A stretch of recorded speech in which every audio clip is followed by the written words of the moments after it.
The crowded streets of Nairobi never stopped for anyone, especially not for an orphan girl with empty pockets. Yet when 18-year-old Njeri Mwangi saw a frail blind man stumble into the path of speeding traffic, she ran toward danger while everyone else walked away. In saving a stranger, she unknowingly lost the only job that could have rescued her from homelessness. As she watched her future disappear, the old man quietly whispered words that would change both their lives forever. But Njeri had no idea the helpless blind beggar she had chosen over her own survival was hiding a secret powerful enough to shake an entire business empire. Before we begin, tell us where you're watching from and what time it is in your country. We'd love to know. And if stories of hope, justice, and unforgettable twists inspire you, please subscribe and join our growing family. The first light of dawn crept over Nairobi's crowded skyline, painting the rooftops with soft shades of gold. While thousands of people were only beginning to wake, Njeri Mwangi had already been on her feet for more than an hour. She folded the thin blanket she had slept under, carefully tucked it into an old canvas backpack, and quietly left the abandoned church storage room, where the elderly caretaker allowed her to spend the nights whenever heavy rain threatened the streets. She never stayed longer than sunrise. She believed gratitude meant never becoming a burden. At 18 years old, Njeri owned little more than 2 worn dresses, a faded sweater, a pair of repaired sandals, and a small notebook filled with encouraging words written by the woman who had raised her, Mama Wanjiku. Although everyone in the orphanage had called her Mama, she had never been related to any of the children. She simply chose to love those nobody else wanted. Before passing away 2 years earlier, Mama Wanjiku had repeated one lesson so often that Njeri could still hear her voice every morning. People may steal your money, they may steal your opportunities, but never allow them to steal your heart. Whenever life became unbearable, those words kept Njeri moving. She crossed the busy streets, carrying a basket of homemade mandazi she had bought on credit from a neighborhood baker. Every morning she sold pastries to office workers near the central business district. Some days she earned enough to eat twice. Some days she did not. Still, she greeted every customer with the same warm smile. Good morning. Have a blessed day. Thank you. Most people barely looked at her. Some accepted the food without making eye contact. Others acted as though she were invisible. She had grown accustomed to being unseen. Around mid-morning, the basket was still half full. Rain clouds had gathered unexpectedly, sending pedestrians rushing toward buses and office buildings. Sales stopped. Njeri quietly counted the few crumpled notes inside her pocket. Not enough, not even close. Today mattered more than usual. At 2 o'clock, she had an interview for a housekeeping position at a newly opened hotel across town. The manager had promised nothing except one sentence. Come on, time. We only interview the first 20 applicants. It was the closest thing to hope she had received in months. A steady job meant a rented room. A rented room meant safety. Safety meant a future. She whispered a silent prayer before continuing toward the crowded intersection. The city around her moved with relentless speed. Matatus honked impatiently. Street vendors shouted prices. Motorcycles squeezed between buses. Businessmen hurried with phones pressed against their ears. Everyone seemed to be racing against time. No one noticed the elderly blind man standing alone near the edge of the crossing. He wore simple, neatly pressed clothes that appeared old but carefully maintained. Dark sunglasses covered his eyes, while one weathered walking stick searched uncertainly across the pavement. People brushed past him. Someone bumped his shoulder without apologizing. Another pedestrian complained that he was blocking the sidewalk. The old man remained calm. His face showed neither anger nor fear, only quiet patience. Njeri noticed him from several meters away. She hesitated. Her interview. If she continued walking, she could still reach the bus station early. Someone else would surely help him. Wouldn't they? She looked again. Dozens of people passed. No one stopped. A young businessman nearly knocked the old man into the street before continuing without turning around. Njeri felt a familiar ache inside her chest. Mama Wanjiku's voice returned once more. If everyone waits for someone else to be kind, kindness disappears. She sighed softly. Without thinking further, she adjusted the basket on her arm and walked toward the stranger. "Good morning, sir." The old man slowly turned toward her voice. "Good morning, my daughter." His voice was calm and gentle. "Would you like some help crossing?" He smiled faintly. "I have been waiting for nearly 20 minutes. Njeri glanced at the traffic. Cars rushed through the intersection without slowing. The pedestrian signal had stopped working days earlier. She gently took hold of his arm. "Please walk with me." He nodded. "Thank you." Together they stepped toward the edge of the road. Njeri raised one hand toward approaching vehicles, waiting patiently until a small opening appeared between the traffic. "Now." They crossed carefully. Halfway through, impatient drivers began sounding their horns. One taxi accelerated before braking sharply only a few feet away. The driver shouted angrily through the open window. "What are you doing?" Njeri ignored him. Her attention never left the blind man beside her. Step by step, they reached the opposite sidewalk safely. Only then did she release a quiet breath she had been holding. "There.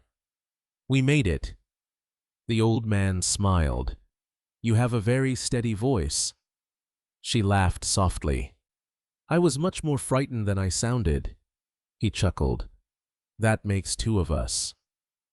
For a brief moment, both of them laughed together, while the noise of the city continued around them. It felt strangely peaceful. "My name is Mzee Kamau," the old man said. "Njeri Mwangi. A beautiful name." "Thank you." He tilted his head slightly. "You sound young." "I'm 18.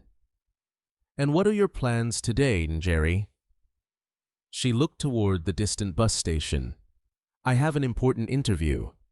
"For what kind of work?" "Cleaning rooms. Washing floors. Anything honest." The old man remained silent for several seconds. "And if you receive the job, I'll finally have a place to live." There was no self-pity in her voice, only hope. He seemed deeply moved. "That sounds like a wonderful dream." "It is." She smiled. "I don't dream about becoming rich. I only dream about sleeping without wondering where tomorrow will begin." The old man lowered his head thoughtfully. Very few people had spoken to him with such honesty. Most talked about success, power, money, luxury. This young orphan spoke only about dignity. Somewhere across the street, inside a black luxury SUV parked discreetly beneath large trees, a man wearing an earpiece quietly lowered his binoculars. He had watched the entire interaction from beginning to end. Without taking his eyes off the pair, he pressed a small communication button. "Subject has made contact." A calm voice answered through the speaker. "Continue observing." The SUV remained motionless. Neither Njeri nor Mzee Kamau noticed they were being watched. To them, this was nothing more than an ordinary meeting between a poor girl and a helpless stranger. Neither realized that this simple act of compassion had already begun changing the course of both their lives forever. Njeri checked the cracked screen of the inexpensive phone she had bought second-hand months earlier. The battery was nearly empty, and the time immediately tightened the knot in her stomach. She had less than 2 hours before the hotel interview. If she caught the next matatu, she could still arrive early enough to stand near the front of the line. Missing that opportunity was not an option. She had spent weeks asking every shop office and restaurant in Nairobi for work, only to hear the same answer. "We'll call you." Nobody ever did. She turned back to Mzee Kamau and offered a polite smile. I should be going now, sir. The old man nodded slowly. You have already done more than enough. It wasn't much. It was everything to a man who could not see the road. His words lingered in her heart. She adjusted the basket of mandazi against her hip before taking a few steps away. Njeri. She stopped and turned. Yes. I don't know this part of the city very well. She glanced around. The intersection was crowded, noisy, and confusing. Construction barriers blocked part of the sidewalk, forcing pedestrians into narrow paths filled with potholes and motorcycles. Where are you trying to go? The old public library. She frowned. That's almost 20 minutes away on foot. I've been told someone is waiting for me there. Njeri looked toward the bus stop. Another matatu was already pulling in. If she left now, everything would be fine. If she stayed, the interview, her future. Her stomach tightened. Before she could answer, two teenagers hurried past the old man, brushing hard against his shoulder. His walking stick slipped from his hand and rolled toward the road. One of the boys laughed. "Watch where you're standing, old man!" The other joined him before both disappeared into the crowd. Njeri Kamau bent down, searching blindly with trembling hands. He could not find the stick. Several people noticed. Nobody stopped. Njeri closed her eyes for a brief moment. Mama Wanjaku's voice echoed inside her again. Character is revealed when helping someone costs you something. Without another thought, she ran forward, picked up the walking stick just before it reached the street, and placed it gently back into the old man's hand. There you are. He sighed with relief. I thought I had lost it. You haven't. She looked once more toward the departing matatu. It was gone. There would be another. Hopefully. I'll take you to the library. You don't have to. I know. But I want to. They began walking together through the busy sidewalks of central Nairobi. Unlike most conversations between strangers, theirs was not filled with awkward silence. Njeri Kamau seemed genuinely interested in her life. Do you still have family? She smiled sadly. I don't know. I was left outside a mission hospital when I was a baby. So the orphanage became your home. For a while. And afterward, I simply learned how to keep moving. He listened quietly.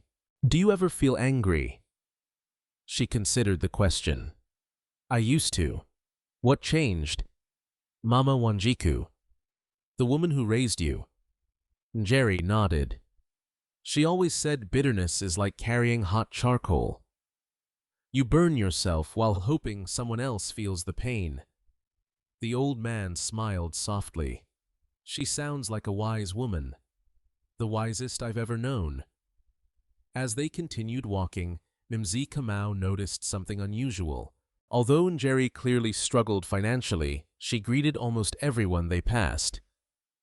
The newspaper vendor, the elderly fruit seller, the security guard outside a bank, even the woman sweeping leaves outside a pharmacy. Some greeted her warmly. Others smiled.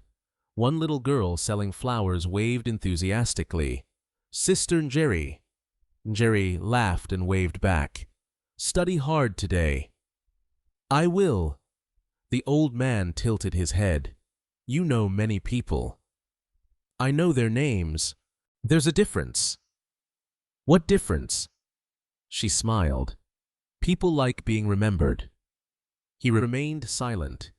Few executives inside his billion-dollar company even remembered the names of their own drivers. Yet this homeless orphan remembered nearly everyone she met. They eventually reached a small public square beside the old colonial library building. The area was quieter than the crowded streets behind them. Large jacaranda trees offered welcome shade. You've arrived, Njeri said. Njeri Kamau nodded. Thank you. She looked around. I don't see anyone waiting. They'll come. He sounded strangely confident. She checked her phone again. Only 90 minutes remained before the interview. I really must go. The old man reached into the inside pocket of his jacket. He pulled out a neatly folded envelope. For your kindness. She immediately stepped backward. No. It's only a small gift. I can't accept it. Why not? Because I didn't help you for money. You missed valuable time because of me. That was my decision. Please. She shook her head. If I take payment, then kindness becomes business. The old man stared at her. In all his years of success, people had accepted far larger gifts without hesitation.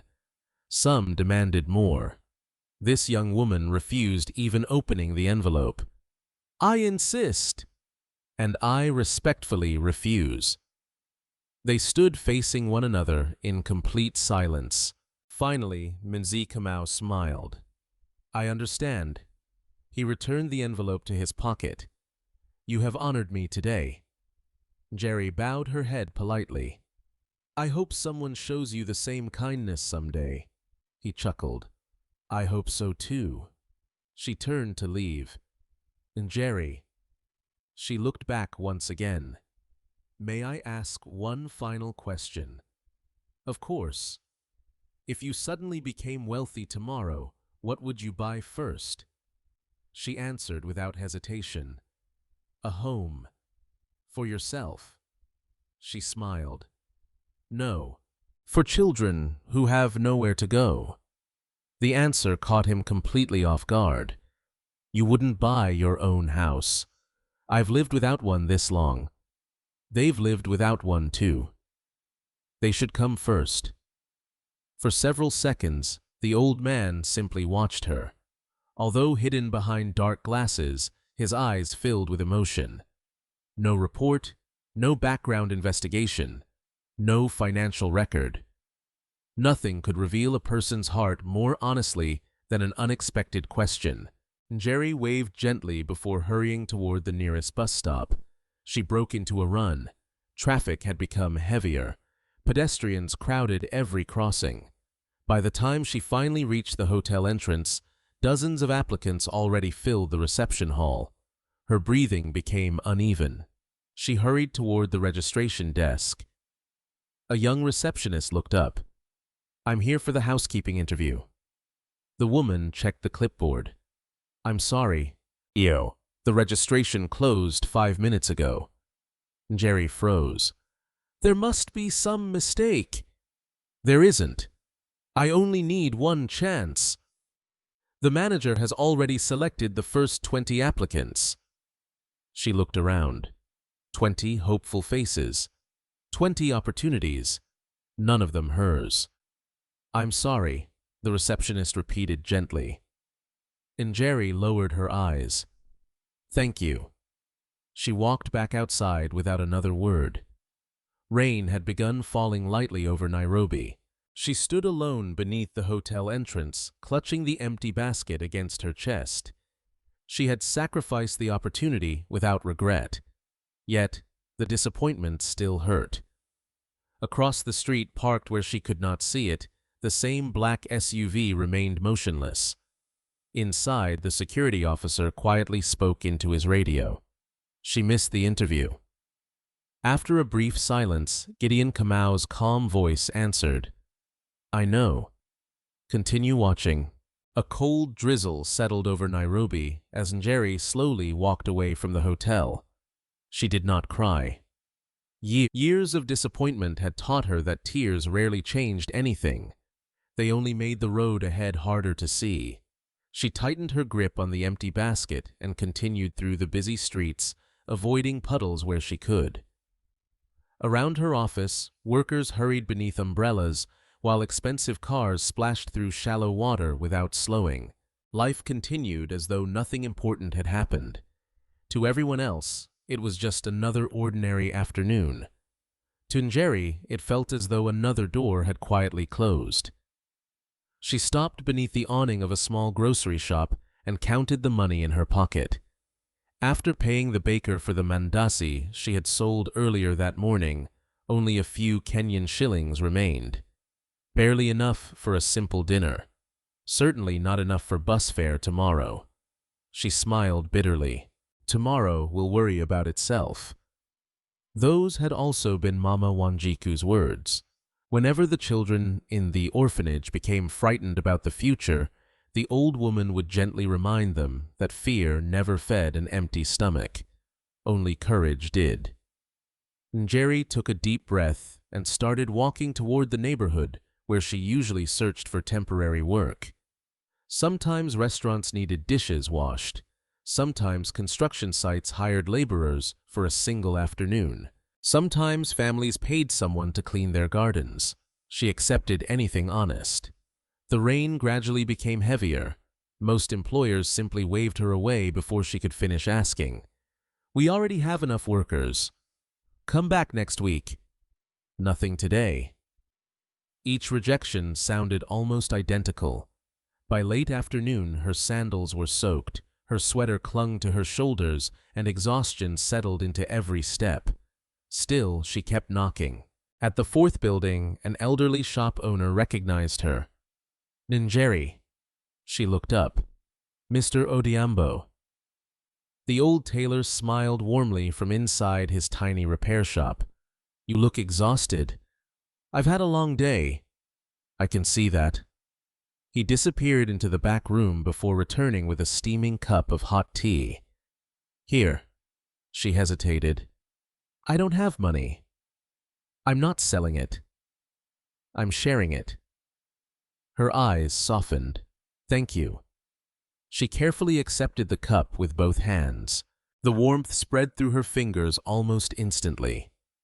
Mr. Odhiambo leaned against the doorway. "You remind me of your Mama Wanjiku."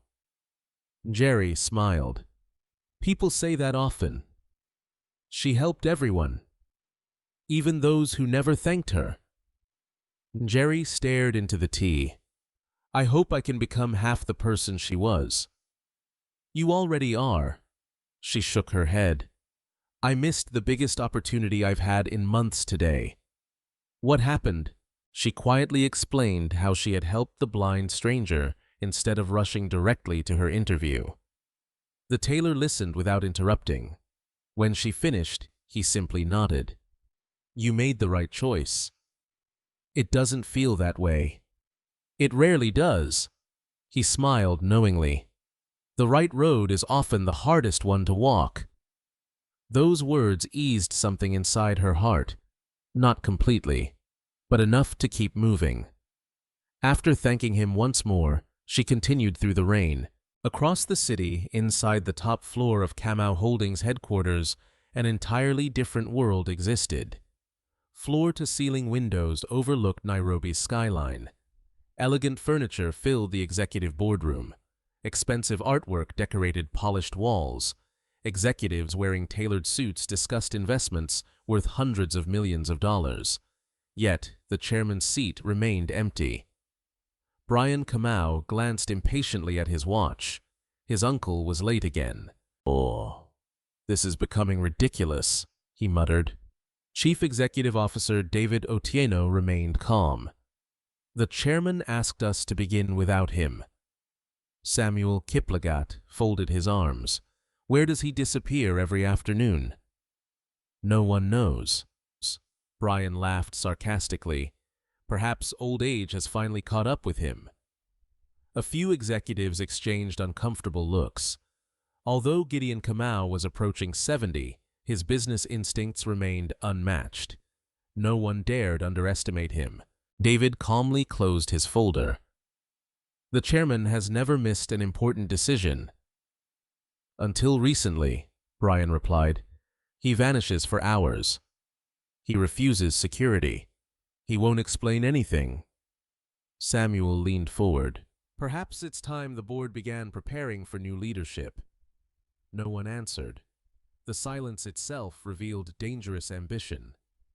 Far below the executive offices, the black SUV quietly entered the underground parking garage. The driver stepped out before opening the rear passenger door. Gideon Kamau emerged wearing the same simple clothing and carrying the same walking stick he had used all afternoon. Only now he removed the dark glasses. His eyes, though still sensitive after months of medical treatment, saw far more clearly than they once had. His blindness had been genuine. Recent surgeries had restored much of his vision. Yet he had chosen to continue wearing the disguise, not because he enjoyed pretending, because he no longer trusted anyone around him. After decades of unimaginable wealth, he wanted to discover whether genuine kindness still existed. He had expected disappointment. Instead, he had met Njeri. He entered his private office without speaking to anyone. Only one person followed. His longtime head of security, Joseph Ndegwa. "You asked me to continue observing the young woman." Gideon nodded. "What have you learned?" Joseph handed him a thin folder. "Her name is Njeri Mwangi, 18 years old. No criminal record. No known relatives. Raised in St. Mary's Children's Home. Excellent school performance. Left the orphanage after turning 18. No permanent residence. No debts except small amounts owed to local shopkeepers." Gideon slowly opened the file. Inside were only a few photographs. Njeri selling mandazi. Njeri helping elderly vendors carry boxes. Njeri reading books inside the public library. Njeri volunteering at a neighborhood soup kitchen, despite clearly needing help herself. He studied every picture carefully. Did she know anyone was watching? No. "Have you spoken to people who know her?" Joseph nodded. "Teachers? Neighbors? Church volunteers? What did they say?" "They all described the same person. Honest. Hard-working. Generous. They also said something unusual." Gideon looked up.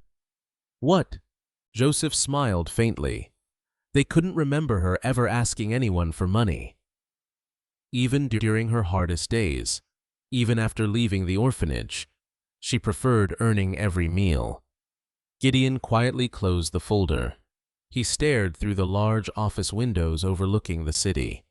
So, she refused the envelope? Yes. And she missed her interview? Yes. Joseph hesitated before asking one final question. "Sir, may I ask why she interests you so much?" For a long moment, Gideon remained silent. Finally, he answered, "Because everyone I meet wants something from me. They want my position, my signature, my fortune, my influence." He looked back at the photographs. She wanted nothing. Joseph nodded thoughtfully. "What would you like me to do now?" Gideon's answer came without hesitation. "Keep watching. But don't interfere. I want to know who Njeri is when she believes no one is looking." That same evening, as darkness settled over Nairobi, Njeri returned to the old church. She quietly spread her blanket across the wooden floor before opening the worn notebook Mama Wanjiku had left behind. On the final page, written in careful handwriting, were words she had read hundreds of times. "One act of kindness can travel farther than you ever will." Njeri smiled softly. She still believed that, even if kindness had cost her the only chance she had to escape poverty. Outside, hidden in the shadows across the street, a silver sedan remained parked with its headlights off. Inside sat two men. Neither belonged to Gideon Kamau's security team. One lifted a camera. He quietly photographed the church entrance. Then he lowered the lens. "I've found the girl," he said into his phone. "We'll keep watching her." The next morning arrived with clear skies, but the warmth of the sunrise did little to ease the uncertainty in Njeri's heart. She woke before the church bell rang, folded her blanket with the same careful movements she had practiced every day, and thanked the elderly caretaker for allowing her another safe night indoors. "God bless you, child," the old priest said kindly. "And you too, Father." She stepped outside, carrying her canvas backpack and empty basket. The streets were already alive with buses, motorcycles, and vendors arranging vegetables beneath colorful umbrellas. Life never paused because one person was struggling. Njeri had learned to accept that truth long ago. Her first stop was the bakery, where she usually bought mandazi on credit.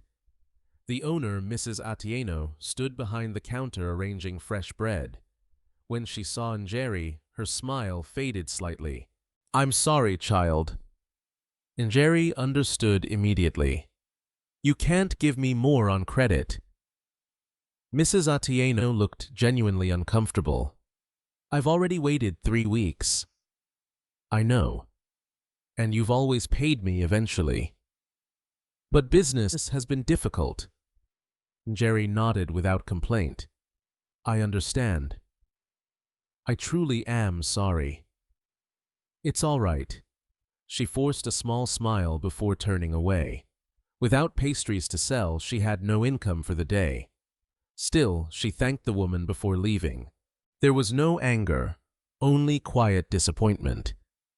She spent the next several hours walking through industrial neighborhoods asking for temporary work. A furniture warehouse needed experienced movers. She lacked experience. A restaurant wanted someone available every evening. She had no permanent address to list on the application. A cleaning company required official references. The orphanage had closed after Mama Wanjiku's death, and many records had disappeared. Each rejection sounded polite. Each rejection still hurt. By noon, hunger began tightening her stomach. She reached into her backpack. Only one small bottle of water remained. She drank carefully, saving the last few mouthfuls. As she continued walking, she noticed a familiar figure sitting quietly beneath a large acacia tree near Uhuru Park.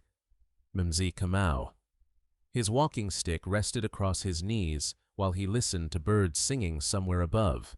He seemed completely peaceful, despite sitting alone. When he heard approaching footsteps, he smiled. "I wondered if our paths would cross again." Njeri laughed softly. "I suppose Nairobi isn't as large as it feels." He turned his face towards her voice. "How did your interview go?" She hesitated. "I didn't get there in time." "I'm sorry." "So am I. But I don't regret helping you." The old man lowered his head. "You continue to surprise me." She sat on the bench beside him. "I've been looking for work all morning." "Any success?" She smiled faintly. "Enough success to keep trying." He chuckled. "You always find the hopeful answer." "My alternative is giving up, and I don't know how." For several moments, they simply listened to the sounds of the park. Children laughed near the swings. Birds fluttered through the trees. Vendors called out to passing families. The city suddenly felt much quieter than the crowded streets surrounding it. Mzee Kamau finally spoke. "May I ask another question?" "You may ask as many as you like." "What frightens you the most?" Njeri looked toward a little boy chasing pigeons. "I don't fear being poor." "You don't?" "I've been poor all my life." "What I fear is becoming the kind of person who only thinks about herself." The old man remained silent. She continued thoughtfully. "I've met people with very little who still share. And I've met people with everything who are always afraid of losing more. I don't think money changes people. It reveals them." The words struck him deeply. For decades, Gideon Kamau had built companies across East Africa. He had employed thousands of people. Yet this homeless girl had expressed one of the deepest truths he had ever heard. Without realizing it, she had answered a question that had troubled him for years. A cheerful voice interrupted them. "Fresh roasted maize." An elderly woman pushed a small food cart nearby. The smell immediately made Njeri's stomach growl. She smiled awkwardly, hoping Mzee Kamau had not heard. Unfortunately, he had. When did you last eat? This morning. It was not entirely true. She had only drunk water. He slowly reached into his jacket. Njeri. No. You don't even know what I'm offering. I know you're trying to help, and I'm grateful. But I can't accept money. What if it isn't money? She raised an eyebrow. He removed a few folded notes anyway. Please. She gently closed his hand around them. If I take that tomorrow, I'll still need someone else. I have to learn to stand on my own. He sighed. You are very stubborn. She laughed. So, Mama Wanjiku always said. Instead, she walked to the maize vendor. She searched every pocket carefully. Only enough coins remained to buy one roasted cob. The woman handed it over with a smile. Enjoy. Njeri returned to the bench. She carefully broke the maize into 2 uneven pieces. Without hesitation, she handed the larger half to Minzi Kamau. For you. He looked surprised. You bought this. So? You should keep it.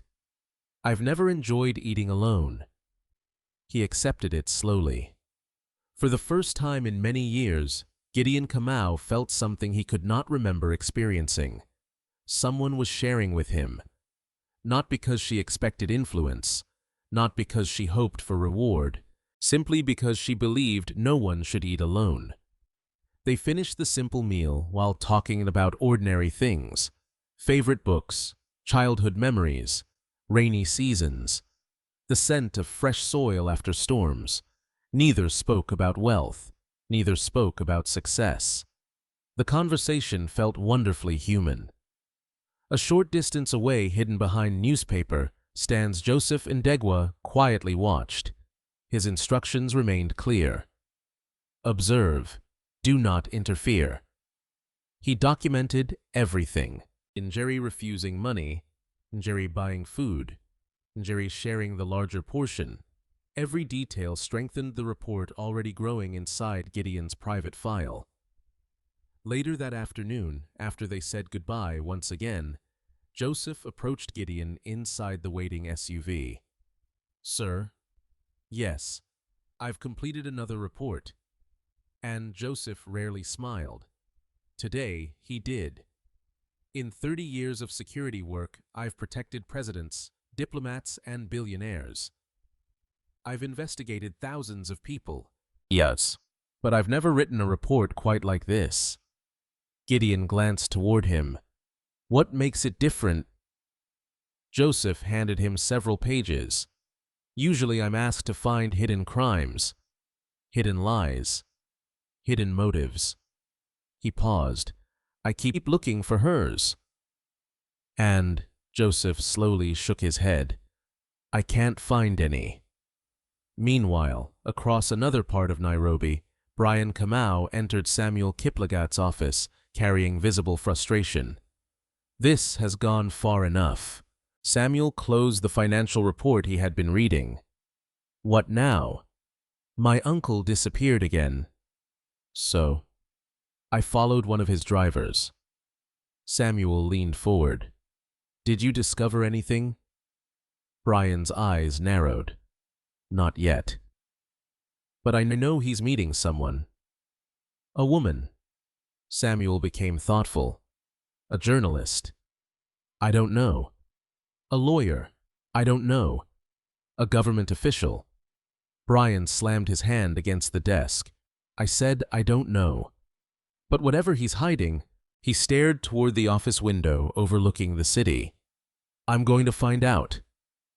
Neither man realized that the person they intended to investigate owned nothing more valuable than a faded backpack, an old notebook, and a heart that refused to stop choosing kindness.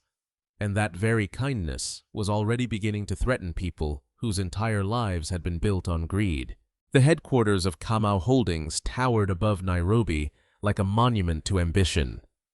42 floors of glass and steel reflected the bright African morning, while luxury vehicles lined the entrance below. Hundreds of employees streamed through the revolving doors, carrying laptops, briefcases, and cups of coffee, each one moving with practiced urgency. Few of them ever saw the chairman arrive. That was exactly how Gideon Kamau preferred it. Instead of using the grand entrance reserved for executives, he quietly entered through the underground parking garage and rode a private elevator directly to the top floor.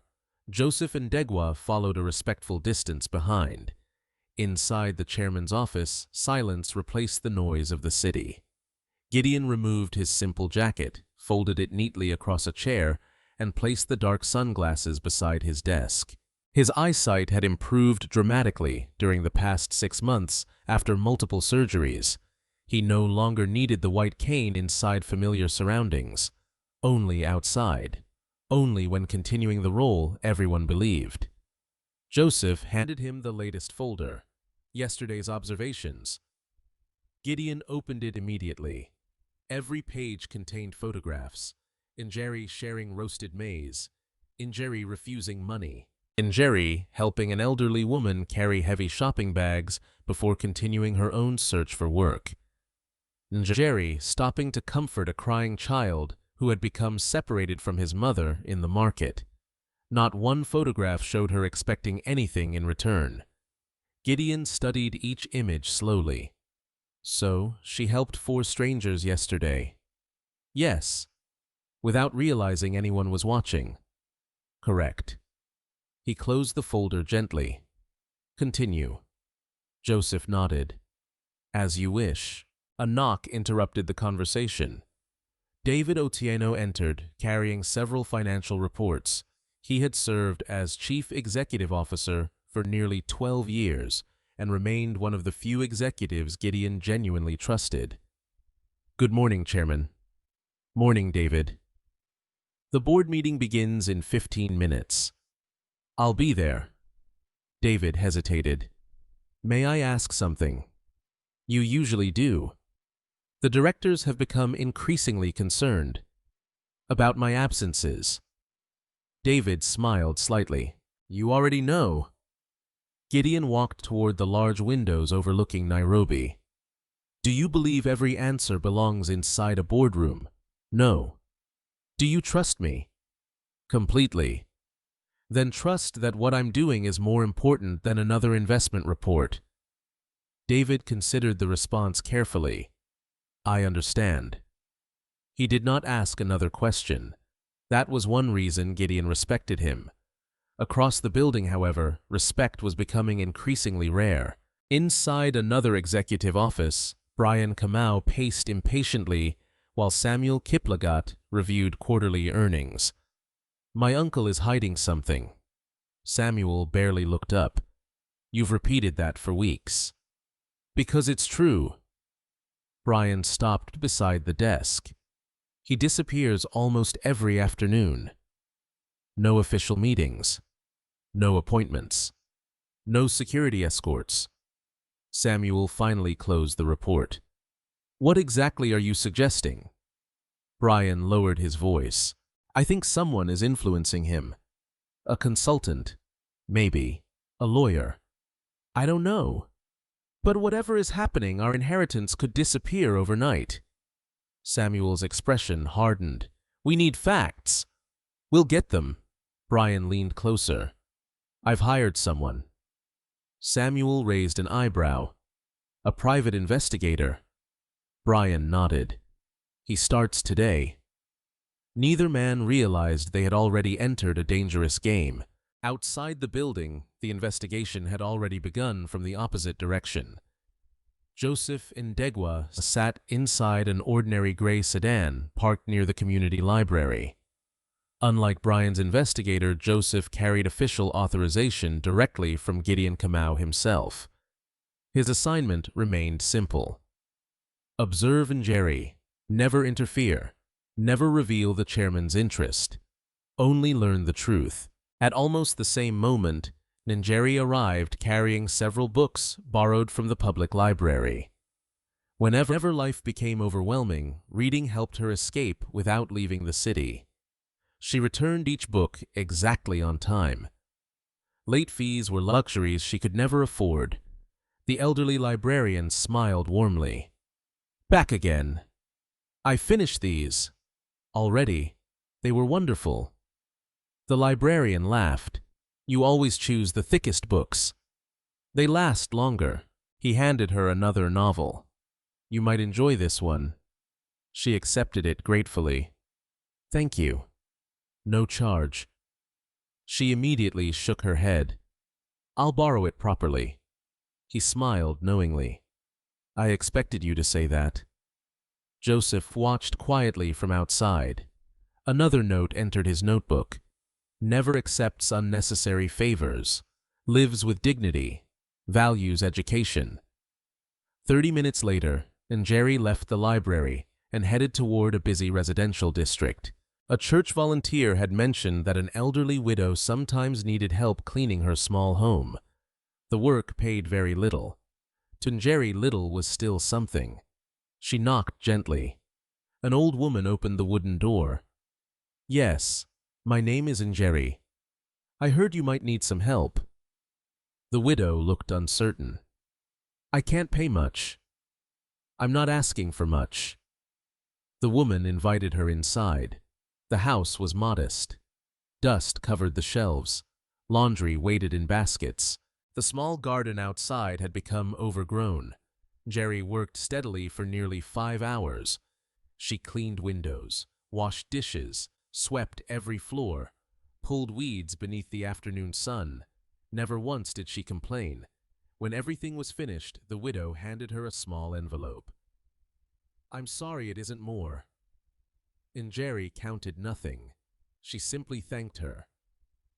As she prepared to leave, she noticed the woman struggling to lift a heavy bucket of water. Without hesitation, she carried it inside. You've already finished working, the widow said. I know.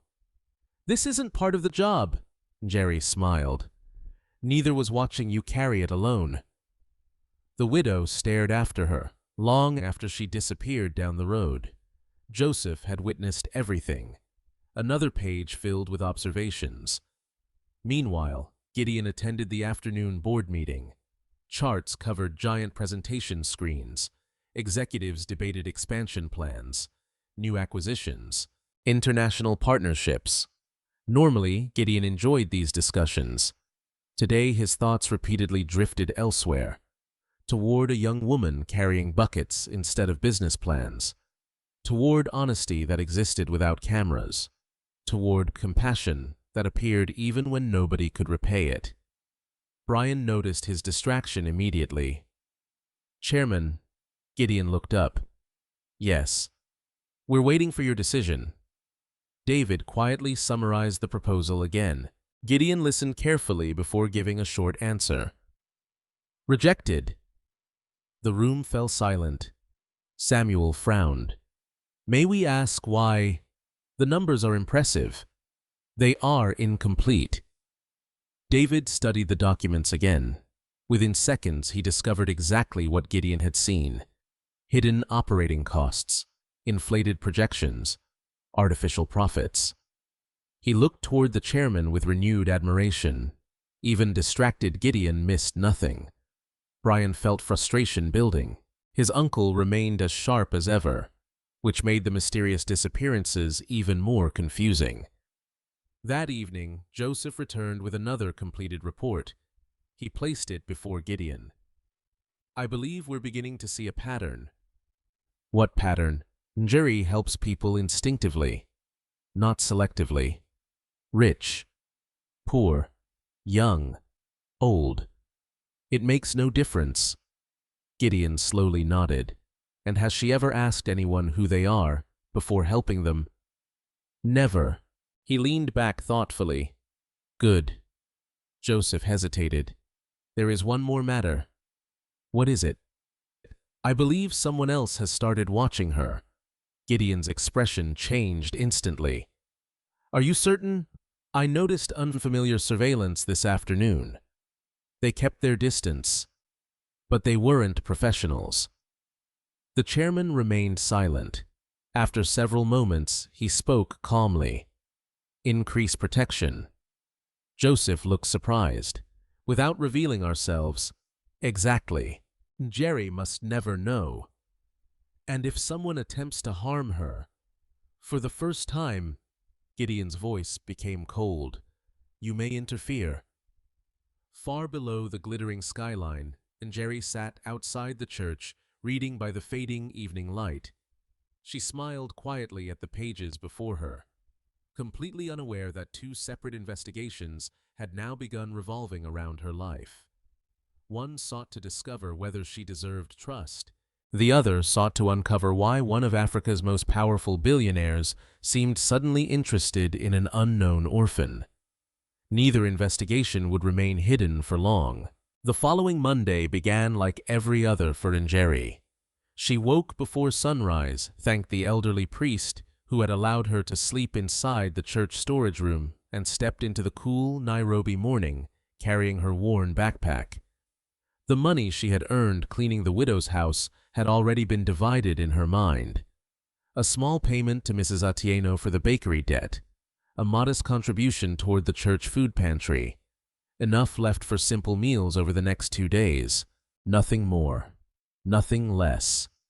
She believed that planning carefully was often the only difference between surviving and going hungry. After settling part of her debt with the grateful baker, Njeri resumed searching for work. Mrs. Atieno smiled warmly as she accepted the payment. You always keep your word. I promised I would. You could have disappeared. So could everyone who has trusted me. The baker nodded with quiet admiration. I'll extend credit again whenever you need it. Njeri smiled. Only if I truly can't manage.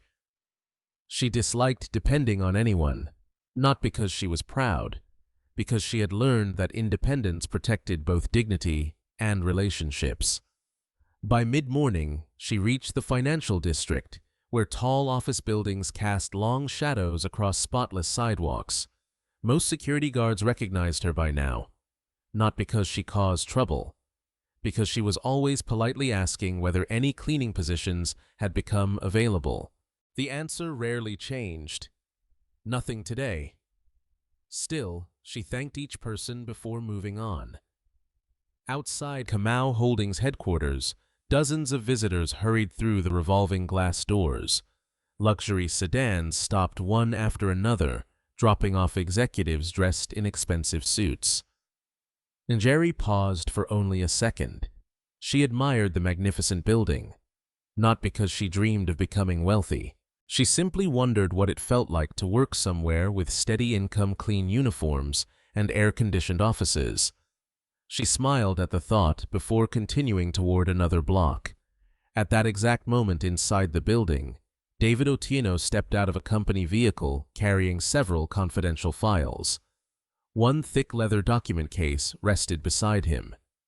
His phone suddenly rang. David speaking. His expression immediately changed. I'm on my way. Still talking, he hurried back toward the entrance.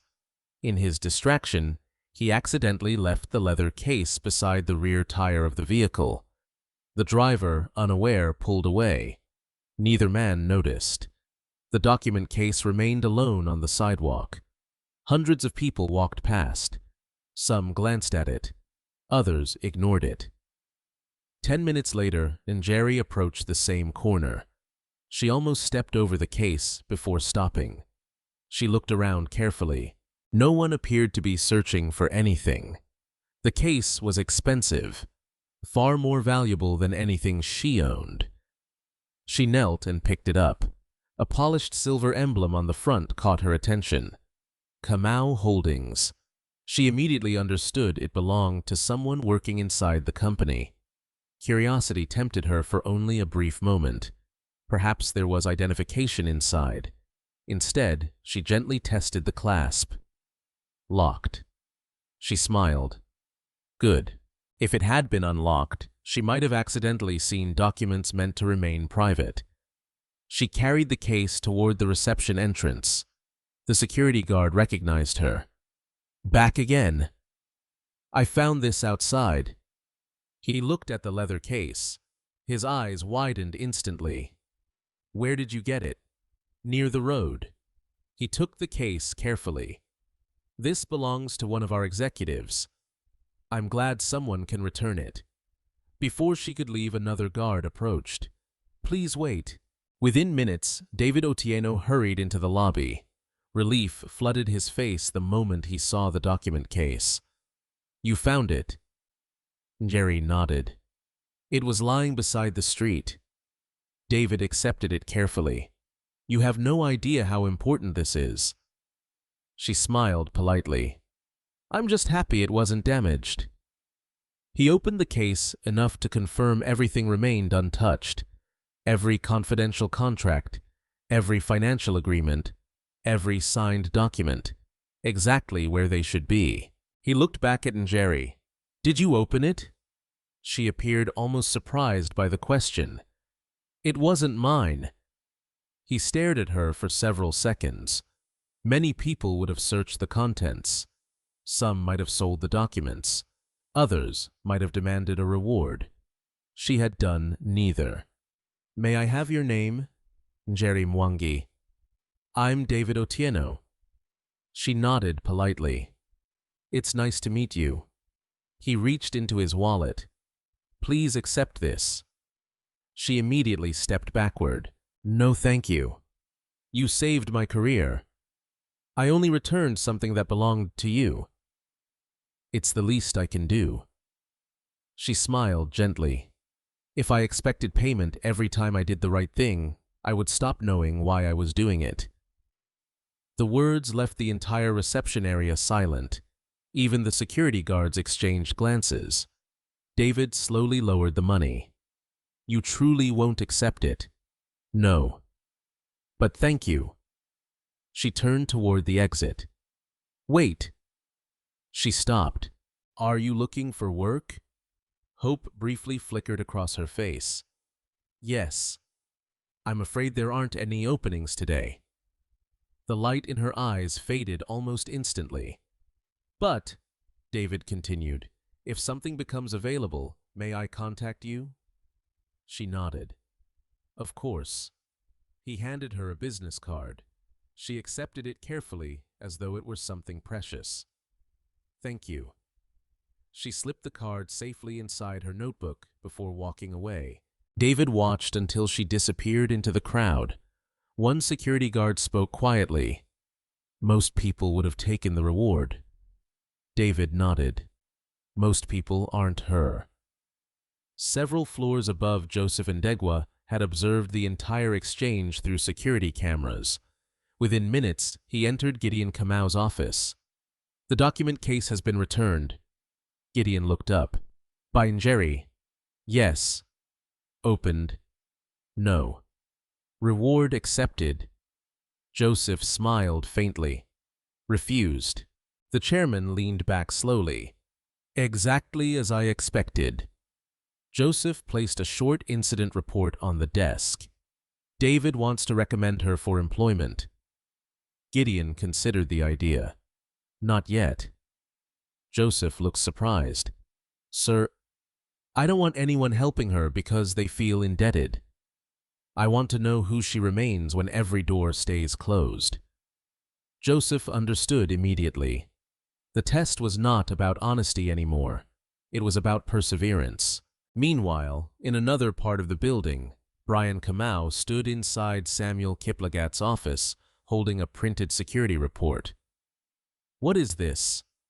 Samuel skimmed the first page. A lost company case. It was returned. Brian frowned. By who? Samuel continued reading. A young woman. He reached the name. Njeri Mwangi. Brian's expression froze. I've heard that name. Samuel looked up. Where? Our investigator mentioned it yesterday. The homeless orphan. Brian nodded slowly. The same one. Samuel became thoughtful. What are the chances? Brian's instincts immediately awakened. There are no chances. My uncle disappears every afternoon. A mysterious orphan suddenly earns David Otieno's attention. Now confidential company property somehow ends up in her hands. Samuel folded the report. You think she's connected to the chairman?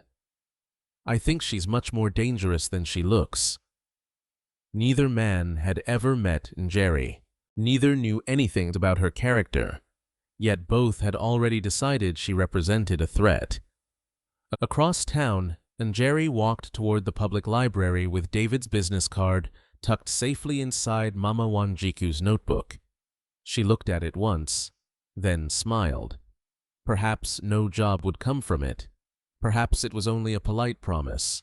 Either way, she felt grateful, not because someone powerful had noticed her, but because for one brief moment doing the right thing had reminded her that honesty still mattered. She never noticed the dark blue sedan slowly pulling away from the opposite side of the street. Inside, Brian Kamau's private investigator quietly raised a camera. He photographed Njeri, then the business card in her hand. Finally, he made a phone call. I've identified the girl. I believe she's connected to Kamau Holdings. What would you like me to do next? The business card remained tucked safely inside Mama Wanjiku's old notebook. Njeri looked at it only once before closing the cover again. She refused to let hope become distraction. If a job eventually came from David Otieno's promise, she would be grateful. If it did not, she would continue searching as she always had. That evening, she sat quietly outside the church, reading beneath the fading light, while children played football nearby. The elderly priest walked over, carrying 2 cups of tea. Mind if I join you? Njeri smiled. I'd like that. He handed her 1 cup. I heard you returned something valuable today. She looked surprised. Mrs. Otieno told everyone. Njeri laughed softly. News travels quickly. It usually follows kindness. The priest studied her face for a moment. Do you ever wonder why difficult things keep happening to good people? She looked toward the orange sunset. I used to ask that question, and now I ask a different one. What is it? Who will I become because of those difficult things? The priest smiled warmly. Mama Wanjiku would have been proud. Njeri lowered her eyes. I hope so. She missed the old woman every single day, not because Mama Wanjiku had solved every problem, because she had never allowed any child to believe they were unwanted. That feeling was impossible to replace. The following morning began with another search for work. After several unsuccessful visits to restaurants and office buildings, Njeri walked toward a crowded bus terminal where travelers constantly arrived from surrounding towns. People often lost luggage there. Sometimes porters needed extra hands. Sometimes vendors hired temporary helpers. As she approached one of the platforms, loud voices suddenly broke through the crowd. My bag! Someone stole my bag!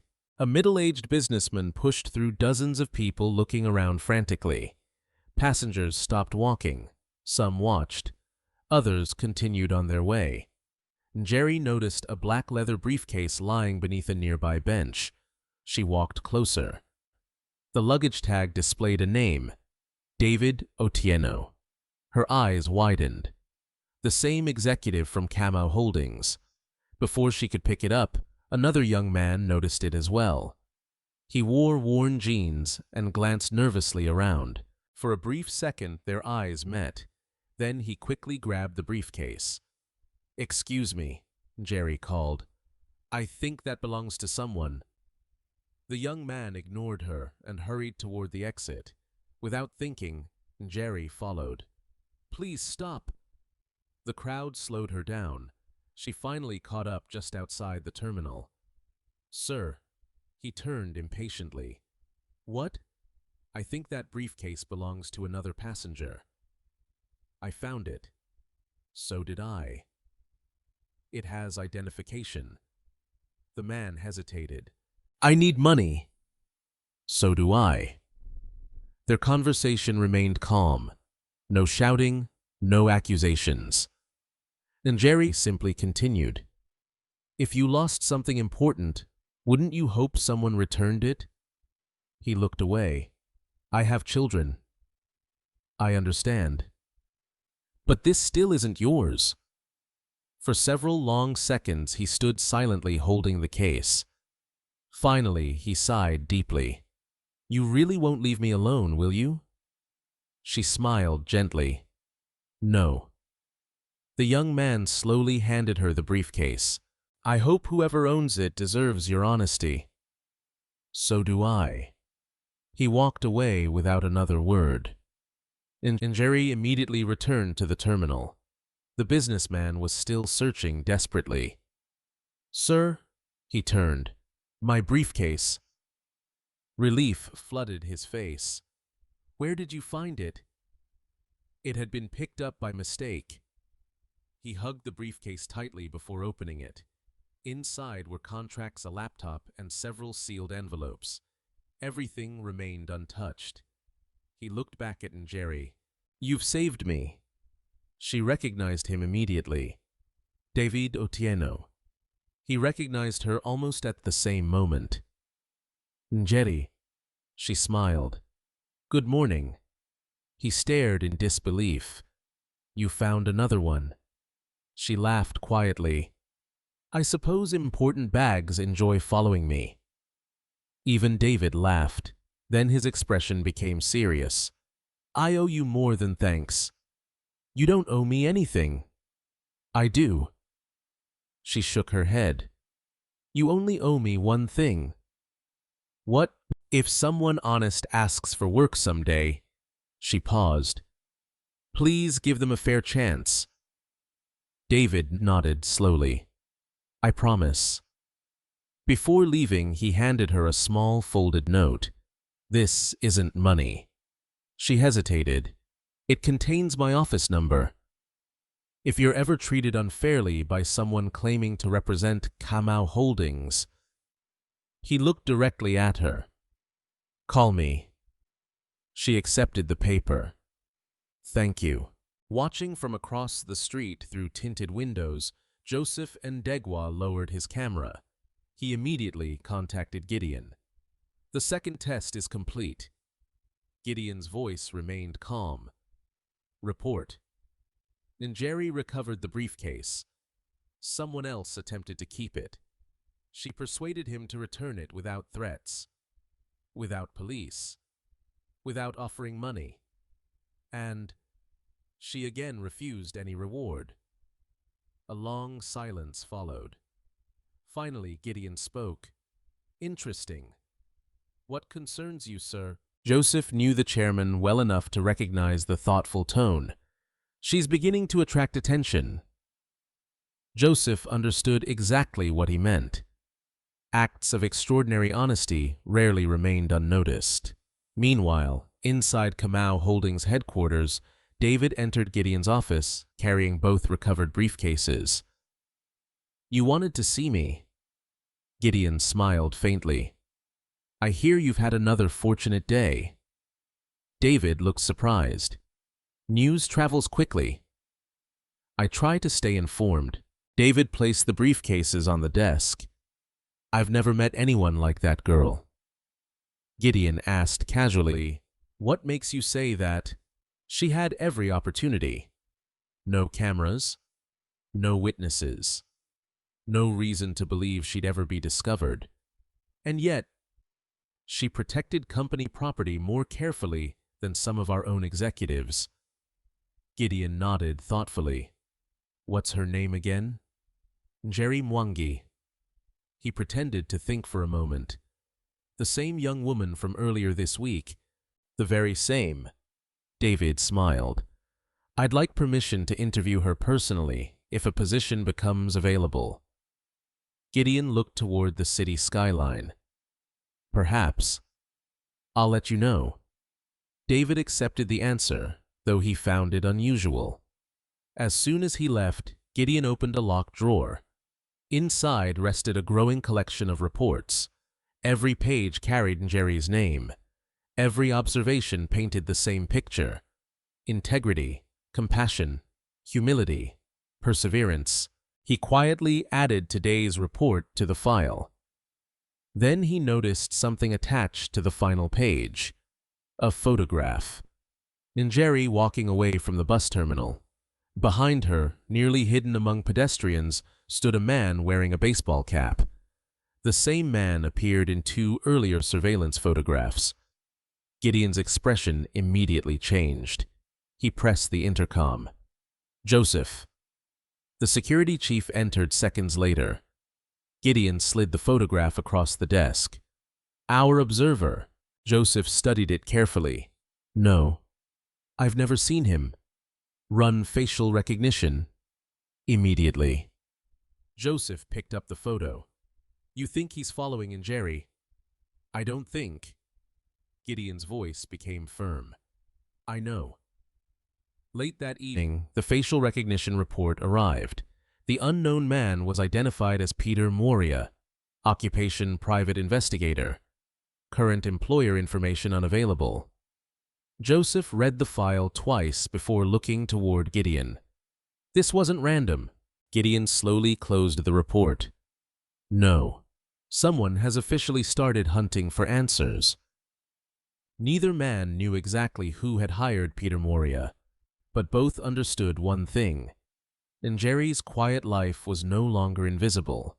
Without realizing it, the orphan girl had become the center of a dangerous contest between people who valued integrity and people who valued only power. Peter Moria lowered his camera and remained seated inside his aging sedan across from the public library. He had followed politicians, celebrities, dishonest spouses, and corporate executives during his 15 years as a private investigator. Never had he been assigned to watch someone like Njeri Mwangi. She had no luxury apartment, no expensive jewelry, no secret meetings, no suspicious bank accounts. Every day looked almost exactly the same. She searched for work. She helped strangers. She read borrowed books. She returned to the old church before nightfall. Peter frowned as he flipped through the photographs he had collected over the past week. Nothing about her suggested manipulation. Nothing explained why one of the wealthiest businessmen in East Africa seemed interested in her. His phone vibrated. Brian Kamau. "Report," Peter answered calmly. "I've followed her continuously. And she's exactly what people say." Brian's voice became impatient. "I didn't hire you to admire her." "I'm not. I'm telling you the facts." "What facts?" "She appears honest.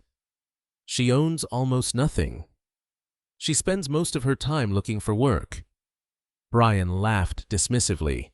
"Nobody is that good." Peter remained silent. "There must be something. I'm still investigating. You'd better find it." The call ended abruptly. Peter stared at the phone for several seconds. He disliked clients who decided the truth before hearing it. Unfortunately, wealthy clients often did exactly that. Across the city, Njeri walked toward a neighborhood community center after hearing volunteers were organizing food donations. She did not expect to receive food. She hoped to help distribute it. The coordinator recognized her immediately. "Njeri, good morning. We're short on volunteers. I'd be happy to help." For the next 4 hours, she sorted vegetables, carried sacks of maize flour, and helped elderly residents load supplies into small carts. The work was exhausting. None of it was paid. She never asked whether it would be. During a short break, another volunteer named Aisha sat beside her. "You spend so much time helping other people." Njeri smiled. "So do you." "Yes, but I have a salary." "You don't." Njeri shrugged. "Kindness doesn't require employment." Aisha laughed softly. "How do you stay hopeful?" Njeri thought carefully before answering. "When I was little, Mama Wanjiku used to tell us something." "What?" "If you spend your whole life waiting until you're comfortable before helping others." She smiled gently. "You may never help anyone." Aisha nodded thoughtfully. Before they returned to work, the coordinator announced that several donated winter blankets remained unclaimed. "If anyone here needs one, please take it." Everyone looked around quietly. Aisha nudged Njeri. "You need one." Njeri looked at the stack. Then she noticed an elderly man shivering near the entrance. His jacket had several large tears. Without saying anything, she picked up one blanket and carried it over. "Sir?" The old man looked surprised. "This is for you." His eyes widened. "No, you need it more. We'll both sleep better if you accept it." He hesitated before finally taking the blanket. "God bless you." Njeri smiled. "He already has." Peter watched the entire exchange from outside. He lowered his camera slowly. Again, she had given away something she desperately needed herself. He opened his notebook, then stopped writing. For the first time in years, he questioned the purpose of his assignment. Later that afternoon, Brian Kamau and Samuel Kiplagat met inside a private dining room overlooking Nairobi National Park. Expensive meals sat untouched on the table. Brian tossed several photographs across the polished surface. "There." Samuel examined them. Njeri volunteering. Njeri returning lost property. Njeri helping elderly people. Samuel frowned. "This proves nothing." "Exactly." Brian leaned back impatiently. "That's impossible." "What is? Nobody behaves like this every day." Samuel remained thoughtful. "Perhaps she knows she's being watched." Brian shook his head. "Our investigator says she doesn't." "Then she's hiding something." Samuel folded the photographs carefully. "Or—" Brian looked up. "She truly is who she appears to be." Brian laughed. "I don't believe in saints. I believe in strategy. And my uncle has one." Samuel looked toward the city skyline. "If Gideon Kamau is investing time in that girl—" He paused. "There must be a reason." Brian nodded slowly. "Which means we need leverage." "What kind?" Brian smiled coldly. "Money." The following morning, Njeri received unexpected news. Mrs. Atieno hurried toward her outside the bakery. "Njeri, what happened?" "A man came looking for you." She looked confused. "For me? He left this." Mrs. Atieno handed her a white envelope. There was no name, no address, only her own handwritten initials on the front. She opened it carefully. Inside lay several crisp banknotes, far more money than she had ever held at one time. No message, no explanation. Her eyes widened. Mrs. Atieno gasped. "Who would send that?" Njeri slowly counted the money. Enough to rent a room for several months, enough to buy clothes, enough to begin a completely different life. She looked around the street. Nobody appeared to be watching, at least no one obvious. Mrs. Atieno smiled. "Perhaps someone wanted to reward your honesty." Njeri remained silent. Then she folded the money carefully back into the envelope. "I'm going to the police." The baker looked shocked. "What?" "It isn't mine, but it was addressed to you. Without a name, without explanation. I can't keep it." She walked directly to the nearest police station. The officer behind the desk listened patiently. "You want to hand in cash?" "Yes." "How much?" She quietly showed him. His eyebrows rose. "You aren't curious where it came from." "I am. But curiosity doesn't create ownership." The officer smiled. "We'll record it as found property. If no one claims it, then we'll contact you." She nodded gratefully. "Thank you." Unknown to her, Peter Moria had followed at a distance. He watched her leave the station with empty hands. He immediately called Brian. She turned it in. Silence. What? The money. She handed everything to the police. Brian's voice hardened. You're telling me she rejected enough money to change her life? Yes. Another long silence followed. Finally, Brian spoke. Someone else will try. The call ended. Peter slowly lowered his phone. He finally understood. The envelope had never been a reward. It had been a test. Someone wanted to discover whether Njeri could be bought. She had answered without even realizing the question. That evening, Joseph and Degwa arrived at Gideon's office carrying fresh reports. The bribery attempt failed. Gideon looked up sharply. Bribery. Joseph handed him photographs from outside the police station. Someone delivered anonymous cash. Njeri surrendered every shilling. Gideon's expression darkened. So they've started. It appears so. Joseph hesitated. Should we intervene now? The chairman stood and walked toward the window overlooking Nairobi. Lights shimmered across the city below. No, not yet. They're testing her. And, Gideon smiled quietly, they're only proving what I already know.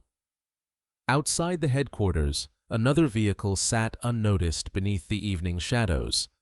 Inside, Brian Kamau stared at Njeri's latest photograph. He slowly crumpled it in his hand. If kindness won't break her, he whispered to himself, humiliation will. For the first time since Njeri and Gideon had met, the battle was no longer about discovering her character. It had become a deliberate effort to destroy it. The rumors began quietly. At first, only a handful of people whispered them. Then they spread through shops, offices, and cafes near the center of Nairobi until complete strangers started repeating stories that had never happened. The orphan girl is secretly connected to Kamau Holdings. I heard an executive is paying her. She's pretending to be poor. Someone said she's manipulating old people. Njeri knew nothing about the source of the gossip. She only noticed that familiar smiles slowly disappeared. People who once greeted her warmly now looked uncertain. Some avoided eye contact. Others stopped talking altogether when she approached. Even Mrs. Atieno seemed distracted one morning while handing over a loaf of discounted bread. Is everything all right? Njeri asked gently. The baker hesitated. I heard some things. What things? Mrs. Atieno looked embarrassed. I don't believe them. But people are talking. Njeri smiled sadly. People usually do. You aren't angry. If I become angry every time someone believes a rumor, I'll spend my whole life angry. The older woman reached across the counter and squeezed her hand. I know your heart. Thank you. Those words meant more than she could explain. Later that afternoon, Njeri walked toward Uhuru Park, carrying the novels she had borrowed from the library. She hoped she might see Mzee Kamau again. For 3 days, he had not appeared. She wondered whether he had become ill, or perhaps he had simply moved somewhere else. When she reached the familiar bench beneath the large acacia tree, she found him sitting exactly where they had first shared roasted maize. Relief brightened her face. I was beginning to worry. The old man smiled as soon as he heard her footsteps. And I was hoping you'd come. She sat beside him. You disappeared. So did you. She laughed. I've been searching for work. And how has that gone? The same as always. She shrugged lightly. Tomorrow may be different. He admired how naturally hope lived inside her. Not loud hope, not unrealistic hope, just quiet determination. They sat together watching children play football across the open field. After several peaceful minutes, Gideon spoke. Njeri, yes, if someone told a terrible lie about you. She looked toward the distant trees. What would you do? She thought carefully. I'd tell the truth. And if no one believed you, I'd keep living honestly. He turned toward her. You wouldn't defend yourself. I would. But I can't force people to trust me. She smiled gently. Trust grows. It doesn't obey. Gideon lowered his head thoughtfully. Every answer she gave seemed remarkably simple, yet every answer carried unusual wisdom. He decided to ask something more difficult. What if honesty costs you everything?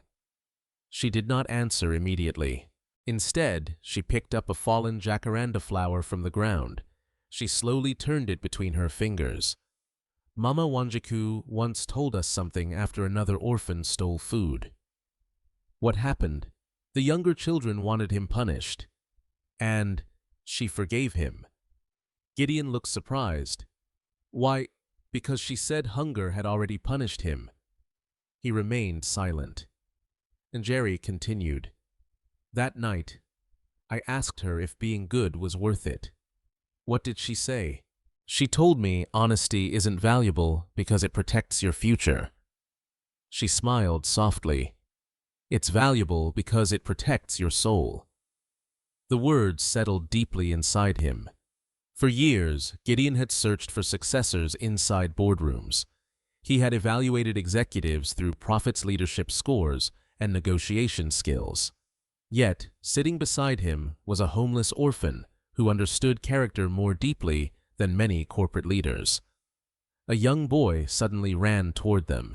His football had rolled beneath the bench. I'm sorry. Njeri picked up the ball and handed it back. Here you go. Thank you. The child hurried away. Gideon watched the brief exchange. You treat everyone with respect. They deserve it. Even strangers. They're only strangers until someone says hello. He smiled quietly. You make the world sound much simpler than it is. I think people make it more complicated than it needs to be. Not far away, hidden behind newspaper stands, Joseph continued his silent observation. He had begun carrying 2 notebooks, one for security reports, the other for personal reflections. Without intending to, Njeri had started changing him too. That evening, Gideon returned to Kamau Holdings. The executive board meeting had already begun. Brian Kamau immediately noticed his uncle's unusually peaceful expression. You seem pleased today. Gideon took his seat calmly. I've had an interesting afternoon. Samuel Kiplagat glanced toward Brian before beginning the financial presentation. For nearly an hour they discussed investments, construction projects, and quarterly forecasts. Finally, Brian leaned forward. Chairman. Yes. I'd like permission to launch an executive ethics initiative. David Otieno looked surprised. Brian rarely spoke about ethics. What kind of initiative? Gideon asked. A company-wide integrity competition.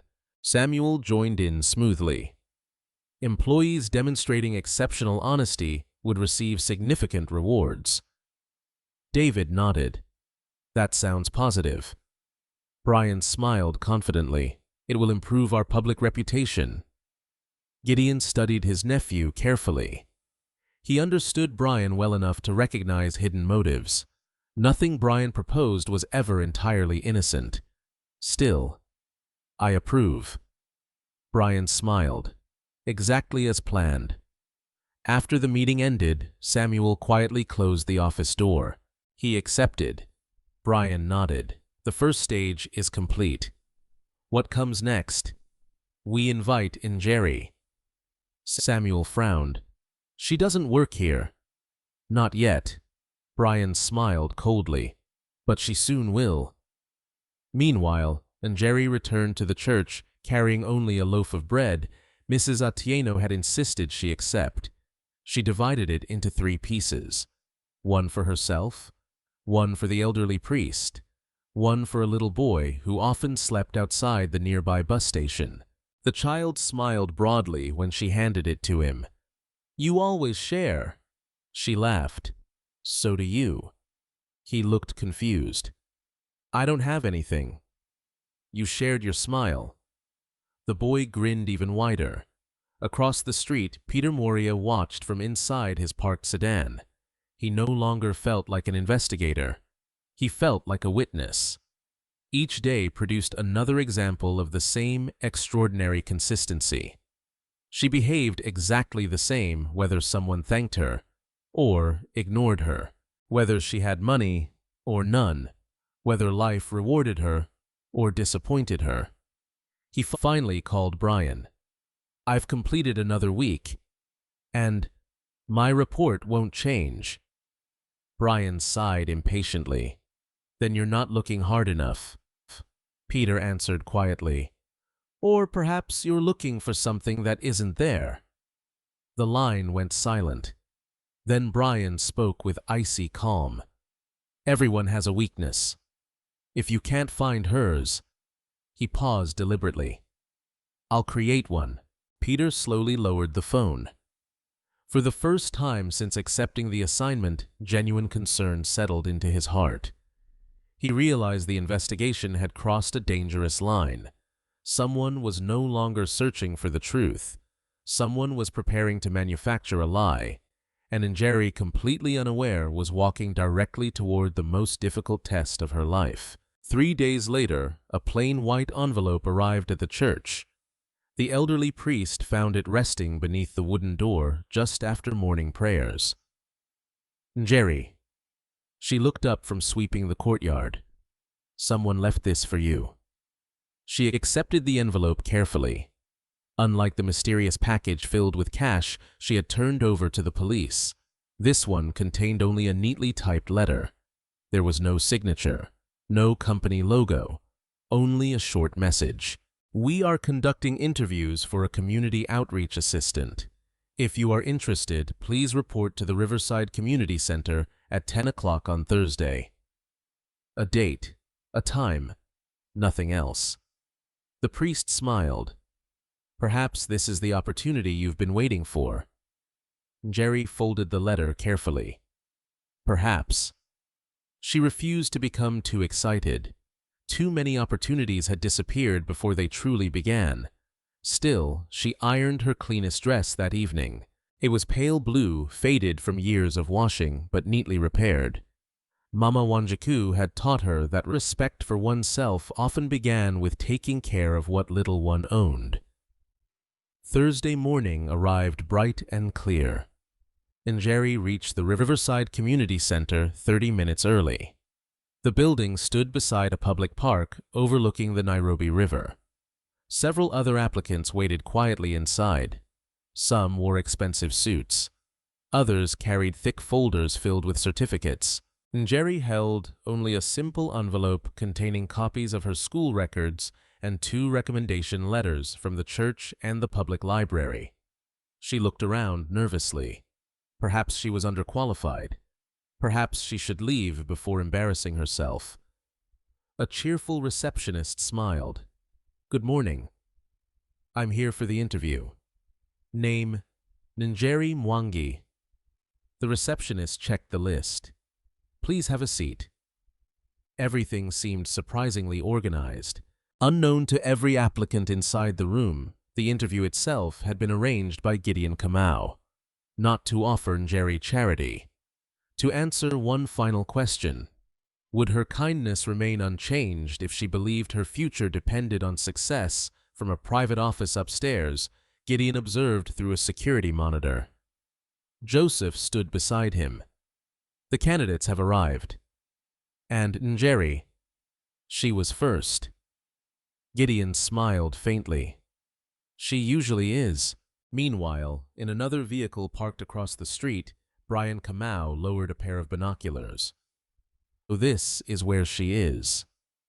Samuel Kiplagat sat beside him. "Our investigator was correct." Brian nodded. "My uncle organized this." "You don't know that." "I know him." Samuel looked toward the entrance.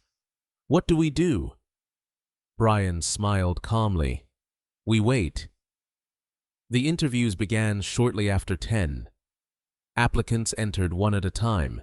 Some remained inside nearly 20 minutes. Others left after only 5. Finally, the receptionist looked toward Njeri. "Miss Mwangi." She stood immediately. "This way, please." She entered a modest conference room where 3 interviewers sat behind a simple table. None introduced themselves as executives. They dressed like ordinary nonprofit administrators. One elderly woman smiled kindly. "Good morning." "Good morning. Please have a seat." Njeri thanked her before sitting. The first question seemed ordinary. "You tell us about yourself. What experience do you have serving the community? Why do you want this position?" She answered honestly, never exaggerating, never pretending to know what she did not. After several minutes, the youngest interviewer leaned forward. "We have a different question." Njeri nodded. "If you saw another applicant accidentally leave an envelope containing important documents outside this room," he paused, "what would you do?" She smiled slightly. "I'd return it." "What if no one knew you had found it?" "I'd still return it." "What if those documents guaranteed you the job? They wouldn't belong to me." The interviewers quietly exchanged glances. The elderly woman asked another question. "What if returning them meant losing your only chance at employment?" Njeri became thoughtful. "I'd be disappointed. But disappointment heals. Guilt doesn't." Upstairs, Gideon watched silently.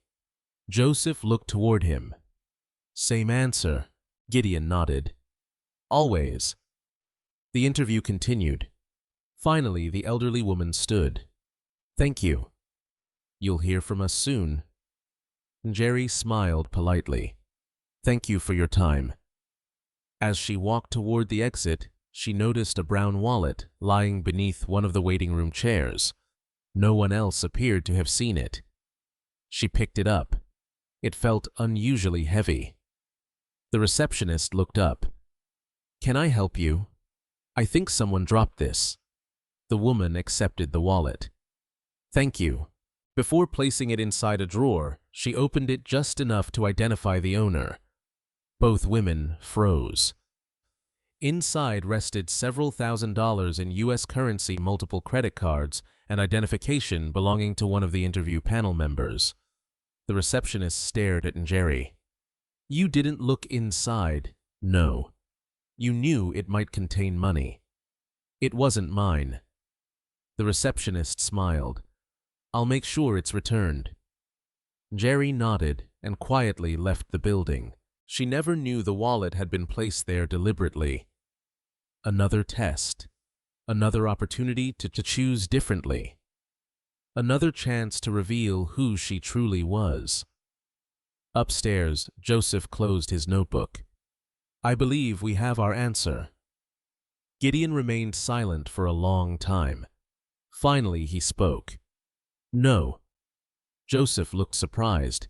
"No. We have the answer. What we don't have," he looked toward the city beyond the window, "is protection." Meanwhile, Brian watched Njeri leave the building carrying nothing. No reward. No job offer. No money. Samuel frowned. "What happened inside?" "I don't know." Brian looked toward Peter Moria, who had just approached the vehicle. "Find out." Peter sighed quietly. "I'll try." That afternoon, he managed to speak privately with one of the temporary staff members cleaning the community center. Were the interviews successful? The cleaner smiled. One young woman amazed everyone. Njeri Mwangi. "Yes." "What happened?" The cleaner lowered his voice. "She found a wallet." Peter already knew the rest. "She returned it immediately." Peter thanked him before walking away. His heart grew heavier. He called Brian. The interview included another honesty test. And she passed. Brian remained completely silent. Finally, he asked, "Did anyone offer her money?" "No." "Did she ask for anything?" "No." Another silence. Then Brian spoke with chilling calm. If temptation won't destroy her, he paused. Accusation will. Peter's stomach tightened. What do you mean? You'll find out. The call ended. Peter remained standing beside the busy street, staring at the silent phone in his hand. For weeks he had been searching for Njeri's weakness. Instead, he had discovered something else entirely. Her greatest strength. She behaved the same way whether she believed someone was watching or believed no one ever would. Across Nairobi, Gideon closed the final interview report. Every test had produced the same result. Honesty, compassion, integrity, character. He smiled quietly. The search is over. Joseph nodded. Should we bring her into the company now? Gideon's expression softened. I was about to. His smile slowly disappeared. But I fear we've already run out of time. Neither man realized that Brian Kamau's next move would no longer test Njeri's honesty. It would attack her reputation instead, and a damaged reputation was far more difficult to restore than a stolen fortune. Friday morning arrived with unusually heavy clouds hanging over Nairobi. The air felt cooler than usual, but the streets remained as busy as ever. Njeri left the church carrying her small backpack and Mama Wanjiku's notebook, unaware that this day would become the hardest since they had first buried the woman who had raised her. She stopped at Mrs. Atieno's bakery as usual. The baker greeted her with a smile, but something felt different. Several customers inside the shop suddenly became quiet when Njeri entered. Two women standing near the counter exchanged uneasy glances. One whispered something. The other looked directly at Njeri before quickly looking away. Njeri noticed. She simply pretended she had not. Good morning, she said warmly. Mrs. Atieno forced a smile. Morning, my dear. Njeri bought a single bread roll with the few coins she had left. As she reached for it, one of the women spoke loudly enough for everyone to hear. That's the girl. The bakery became silent. Another customer frowned. Which girl? The one who tricks rich businessmen. A third customer added, I heard she's pretending to be poor. Someone else shook his head. I heard she stole company documents. Njeri froze. She slowly turned toward them. I think you've mistaken me for someone else. The first woman crossed her arms. Have we? My cousin works near Kamau Holdings. Everyone is talking about you. Njeri remained calm. I've never stolen anything. The woman laughed. That's exactly what a thief would say. Mrs. Atieno immediately stepped forward. Enough. Njeri has never lied to anyone. The woman shrugged. Believe what you want. But rumors don't appear from nowhere. The customers gradually returned to their conversations. Njeri quietly thanked Mrs. Atieno, took her bread, and walked outside. Only after turning the corner did she stop. Her hands trembled slightly, not because strangers had insulted her, because they had spoken with certainty. Someone wanted people to believe those lies. Meanwhile, across town, Brian Kamau sat comfortably inside his office. A communications consultant closed a folder on the desk. The rumors have spread faster than expected. Brian smiled. Excellent. We never mentioned her directly. No. But people connected the story themselves. Samuel Kiplagat entered the room. Our investigator says she's already being questioned. Brian nodded. Good. Samuel looked uncertain. Are we pushing too far? Brian laughed softly. No. We're simply allowing doubt to grow. People rarely need proof. They only need suspicion. Samuel knew exactly how dangerous those words were. Unfortunately, he also knew Brian was right. At the public library, Njeri attempted to lose herself inside another novel. Instead, she found it impossible to concentrate. Every few minutes, she replayed the conversation inside the bakery. She had done nothing wrong, yet people already seemed convinced otherwise. The elderly librarian noticed her unusual silence. "You've turned the same page 3 times." She smiled weakly. "I suppose I have." "Something happened." She hesitated, then quietly explained what had occurred. The librarian listened without interrupting. When she finished, he folded his hands together. "Do you know why libraries survive for centuries?" She looked confused. "No. Because books outlive rumors." She smiled faintly. "I don't understand." He walked toward one of the oldest shelves. "This building has existed longer than either of us. Thousands of lies have probably been spoken outside these walls." He gently touched an old history book. "But truth," he smiled, "has remarkable patience." Those words eased her heart more than she expected. As she prepared to leave, the librarian handed her a small bookmark. On it was printed a single quotation: "Character is built quietly but revealed publicly." She thanked him sincerely before leaving. Across the street, Peter Moria watched everything unfold. His assignment had changed, no longer merely observing. Brian now wanted daily updates describing how effectively the rumors were spreading. Peter hated every report he submitted, not because they were inaccurate, because each report described an innocent person being slowly isolated. That afternoon, Njeri walked toward Uhuru Park, hoping to see Mzee Kamau. She found him sitting beneath the familiar acacia tree.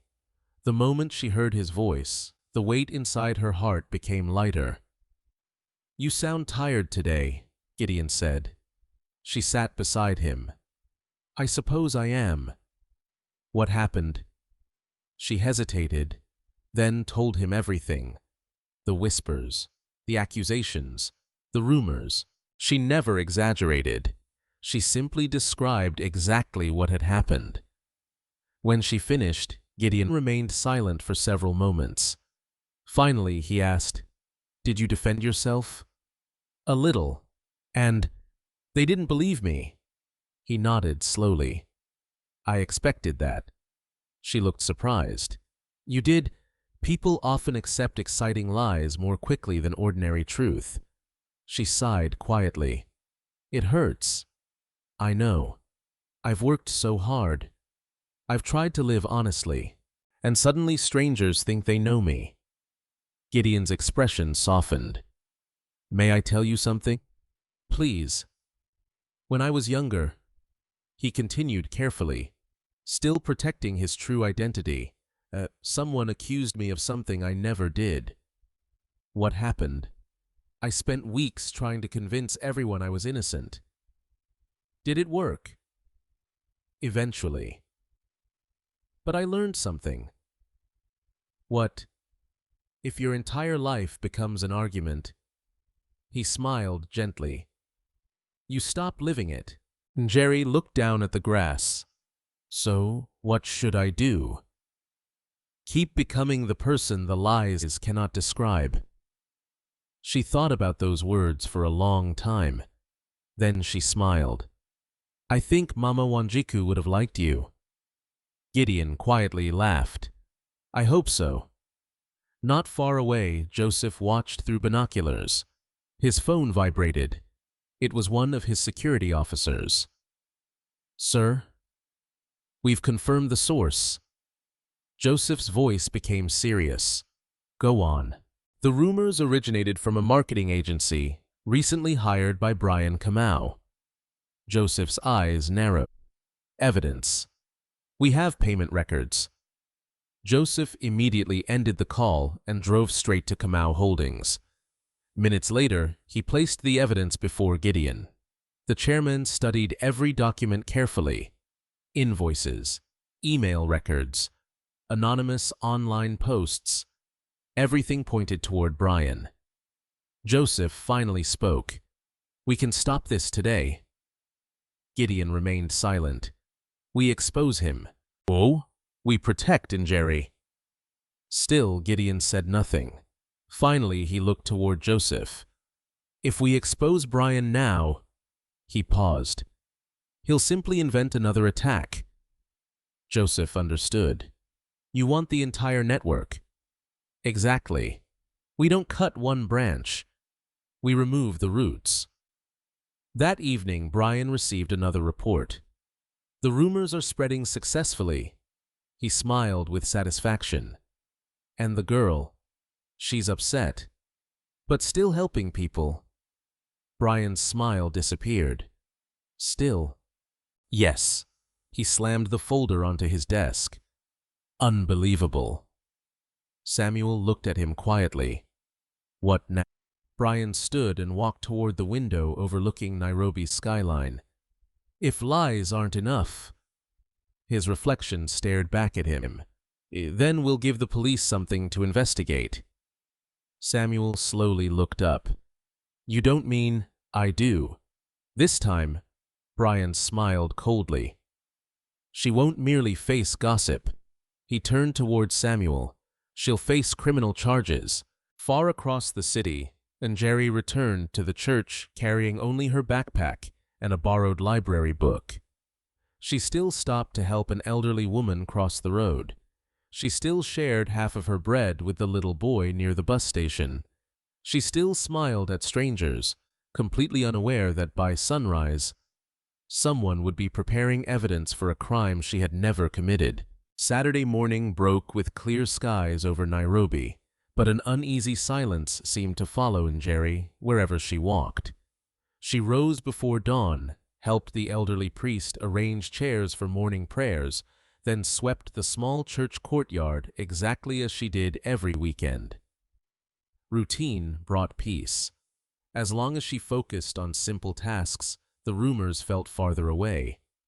The priest noticed her quiet determination. You didn't sleep much. She smiled faintly. I'll sleep better tomorrow. You always say tomorrow. One day I'll be right. He chuckled softly. I've never doubted that. Just after 8 o'clock, 2 police officers entered the church grounds. They approached politely. Excuse us. Njeri turned immediately. Good morning. Are you Miss Njeri Mwangi? Yes. We'd like to ask you a few questions. The priest stepped closer. Has something happened? The older officer remained respectful. We're investigating a report involving confidential corporate property. Njeri looked genuinely confused. I don't understand. You've recently had contact with Kamau Holdings employees. Yes. I returned 2 lost briefcases. Exactly. We simply need clarification. Without hesitation, she nodded. Of course. I'll answer anything. She voluntarily accompanied the officers to the local police station. Several neighbors watched from across the street. Within minutes, whispers spread through the neighborhood. They've arrested her. I knew the rumors were true. I told you she wasn't innocent. The truth had already begun disappearing beneath speculation. Inside the station, however, the atmosphere remained calm. Detective Miriam Odinga entered the interview room carrying a slim folder. She was known throughout Nairobi for refusing to accept conclusions without evidence. She sat across from Njeri. Miss Mwangi, thank you for cooperating. You're welcome. Miriam opened the file. We've received an anonymous complaint. It claims you copied confidential company documents while returning executive briefcases. Njeri stared at her in disbelief. I never even opened them. I understand. Can you describe exactly what happened? For nearly 40 minutes, Njeri calmly explained both incidents. Every detail remained consistent. Every timeline matched. Every answer came without hesitation. Detective Miriam quietly took notes. Finally, she closed the folder. One more question. Yes. Have you ever asked anyone at Kamau Holdings for money? No. For employment? No. I accepted a business card after returning a briefcase. Nothing else. Miriam nodded thoughtfully. You may wait outside for a few minutes. Njeri thanked her and left the room. The detective remained seated, reviewing every statement. Nothing felt dishonest. Everything aligned naturally. Just then, another officer entered. The anonymous witness arrived. Send him in. Moments later, Peter Moria walked through the door. He looked uncomfortable. Miriam gestured toward the chair. You submitted this report? Yes. You've been following Miss Mwangi. I'm a licensed private investigator. Hired by whom? Peter hesitated. I signed a confidentiality agreement. Detective Miriam folded her hands calmly. A young woman's reputation may be destroyed. I'm asking again. Who hired you? Peter looked toward the floor. He remembered every photograph, every act of kindness, every unnecessary accusation. His conscience had grown heavier with each passing day. Finally, he answered, Brian Kamau. Miriam's expression changed immediately. The chairman's nephew? Yes. And why was he investigating Miss Mwangi? He believed she was influencing Gideon Kamau. Were you instructed to find evidence of theft? Peter shook his head. No. Only information. Miriam leaned forward. Then why was this complaint filed? Peter closed his eyes briefly. Because, he spoke quietly, no real evidence existed. Silence filled the room. The detective understood the meaning immediately. Someone had attempted to manufacture suspicion where facts refused to cooperate. At Kamau Holdings headquarters, Joseph Ndegwa received an urgent phone call. The investigator has spoken. Joseph stood instantly. What did he say? He identified Brian Kamau. Joseph wasted no time. Within minutes, he entered Gideon Kamau's office. The situation has changed. Gideon looked up. Explain. Peter Moria has admitted Brian hired him. Gideon's expression remained calm, but his eyes sharpened. And the police? They're beginning to understand. For several seconds, Gideon remained silent. Then he made his decision. It's time. Joseph nodded. I'll prepare the vehicle. No. Gideon smiled slightly. I'll go as MZ Kamau. Joseph looked surprised. You still want the disguise? I promised myself I would reveal the truth only when her character had been completely tested. He picked up his familiar white cane. That moment has arrived. Meanwhile, Detective Miriam returned to the waiting area. Njeri immediately stood. I'm sorry if I've caused trouble. The detective smiled warmly. You haven't. Njeri looked confused. I'm free to leave. You were never under arrest. Relief crossed Njeri's face. Thank you.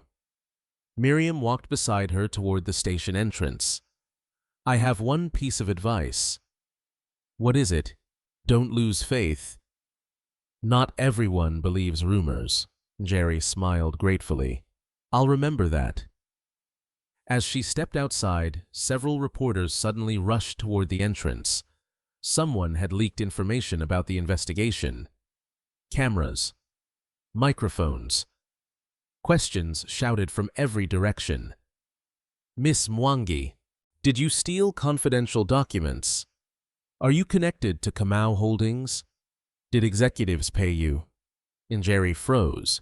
She had never faced reporters before. She quietly shook her head. I have nothing to hide. Then answer our questions. I've already answered the police. Another voice shouted, Are you lying to protect someone? Before she could respond, a familiar elderly voice spoke calmly behind the crowd. Please allow the young lady to breathe. Everyone turned. MZ Kamau slowly walked forward using his white cane. He positioned himself beside Njeri. You shouldn't have come, she whispered. I was worried. One reporter looked at the old man. Do you know her?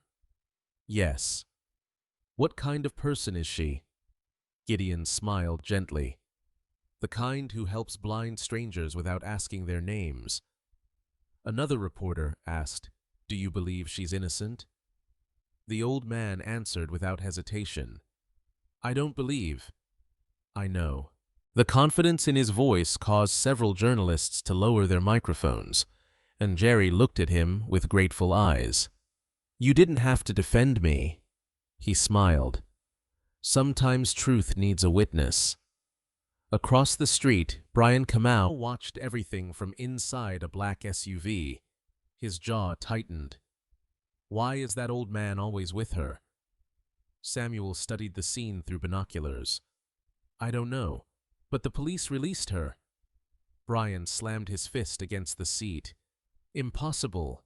They should have detained her." Samuel lowered the binoculars. "I warned you. There wasn't enough evidence." Brian stared coldly through the windshield. "Then we'll create stronger evidence." Unknown to him, Peter Muria was already walking toward Detective Miriam's office, carrying additional files, photographs, payment records, emails, everything he had collected during the investigation. Not against Njeri, against the people who had tried to destroy her. For the first time since this battle had begun, the truth was no longer standing alone. It had found someone willing to testify beside it. And that single decision would soon change the fate of everyone involved. Monday morning transformed Kamau Holdings headquarters into the center of Nairobi's attention. Black luxury vehicles lined the entrance. Journalists gathered behind security barriers. Employees whispered nervously as they entered the towering glass building. No official announcement had been made. Yet somehow, everyone sensed something extraordinary was about to happen. Inside the executive boardroom, Brian Kamau adjusted his expensive navy suit and looked confidently around the polished table. Samuel Kiplagat sat beside him, though his usual composure had begun to crack. David Otieno reviewed the meeting agenda. Several directors exchanged uncertain glances. One chair remained empty. The chairman's.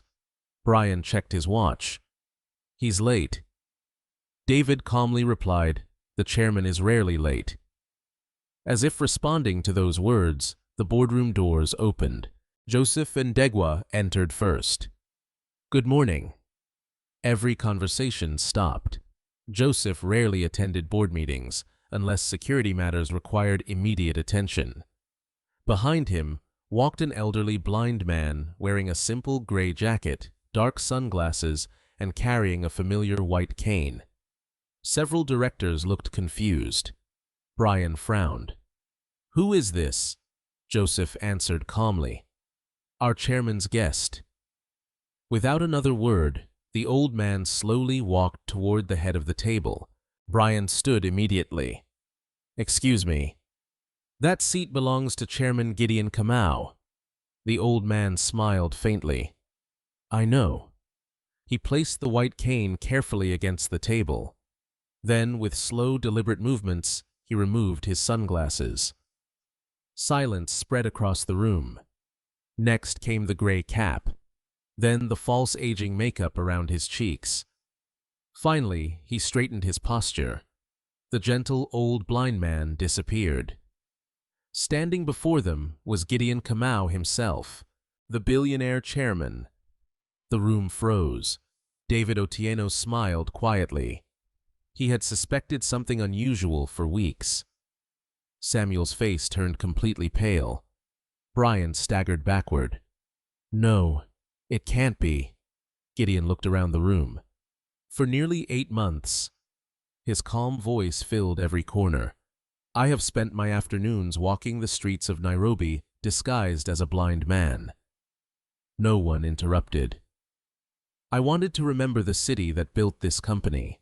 I wanted to see how ordinary people treated those who had nothing to offer them." His eyes finally rested on Brian. "And I wanted to discover whether character still existed where money could not influence it." Brian struggled to speak. "You deceived everyone." Gideon nodded. Yes, because honesty often reveals itself only when power disappears. Joseph placed several thick folders before every board member. Please open them.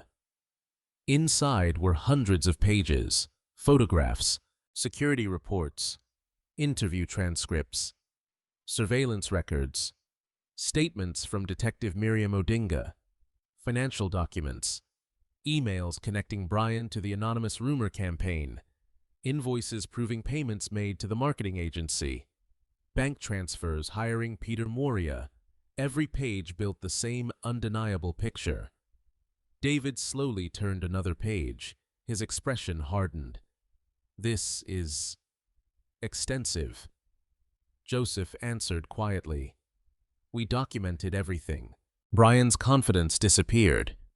These documents prove nothing. Gideon looked directly at him. Then perhaps witnesses will. The boardroom doors opened again. Detective Miriam Odinga entered.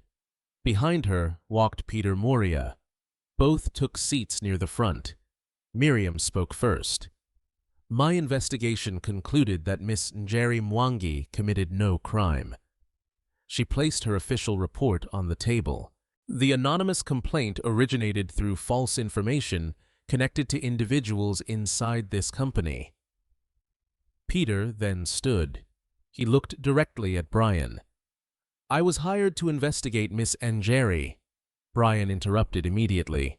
Confidentiality. Peter calmly continued. I never found evidence of dishonesty.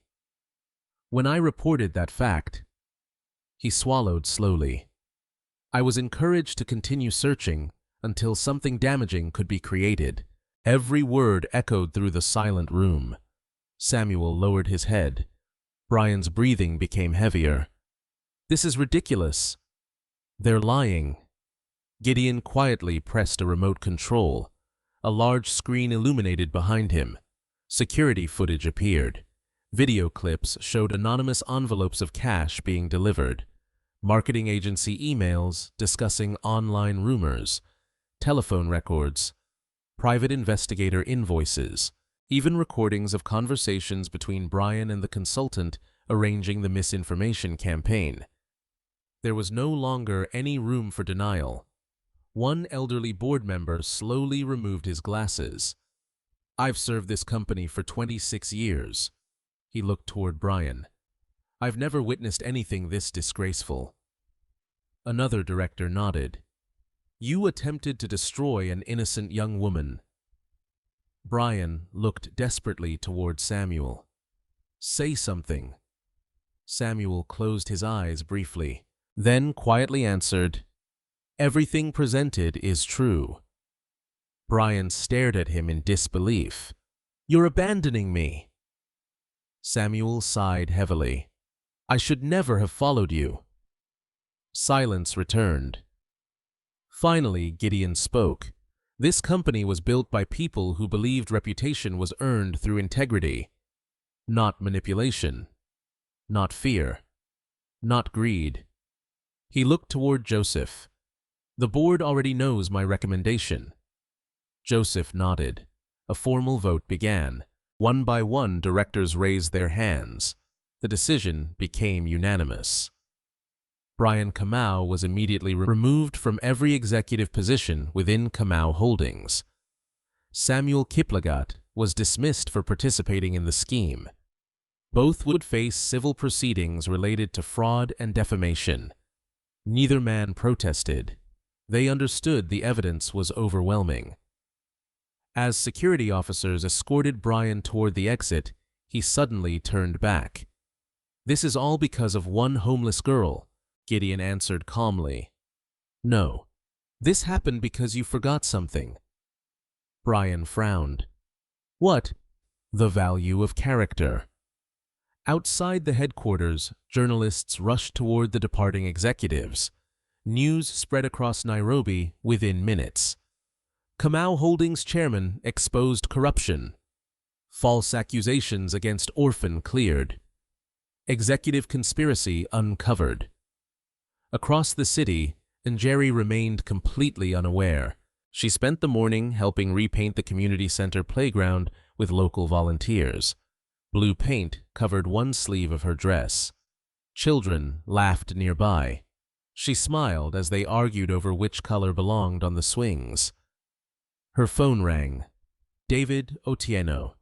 She answered nervously. Hello. Njeri.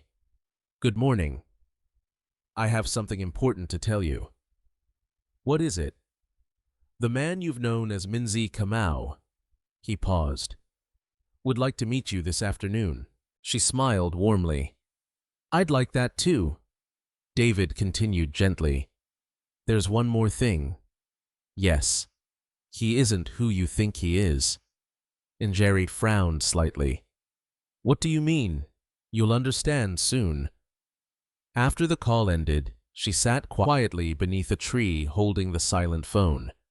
Questions filled her mind. Had Njeri Kamau recovered his eyesight? Was he moving away?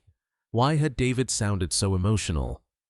She had no answers, only curiosity. Far across Nairobi, Gideon stood alone in his office, looking at the simple white cane resting against the wall. For months it had hidden his identity. This afternoon, he would no longer need it. The final truth was ready to be revealed. The afternoon sun bathed Uhuru Park in warm golden light. Children laughed as they chased footballs across the grass. Street musicians played soft melodies beneath flowering jacaranda trees.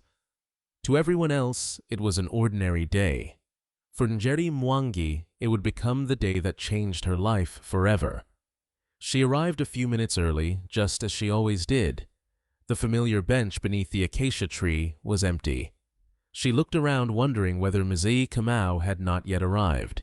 A black luxury sedan quietly pulled to the curb nearby. Another followed. Then a third.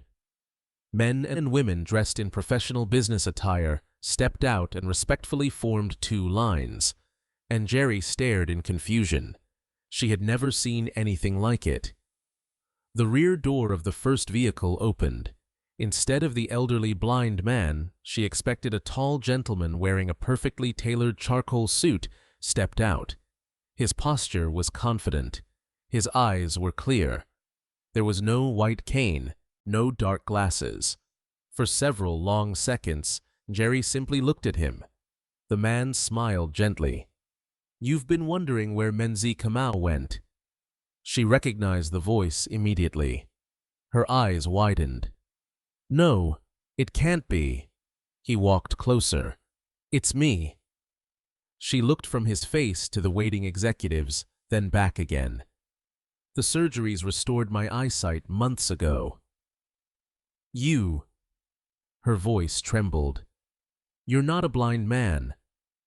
No. And you're not just an ordinary old man. He smiled softly.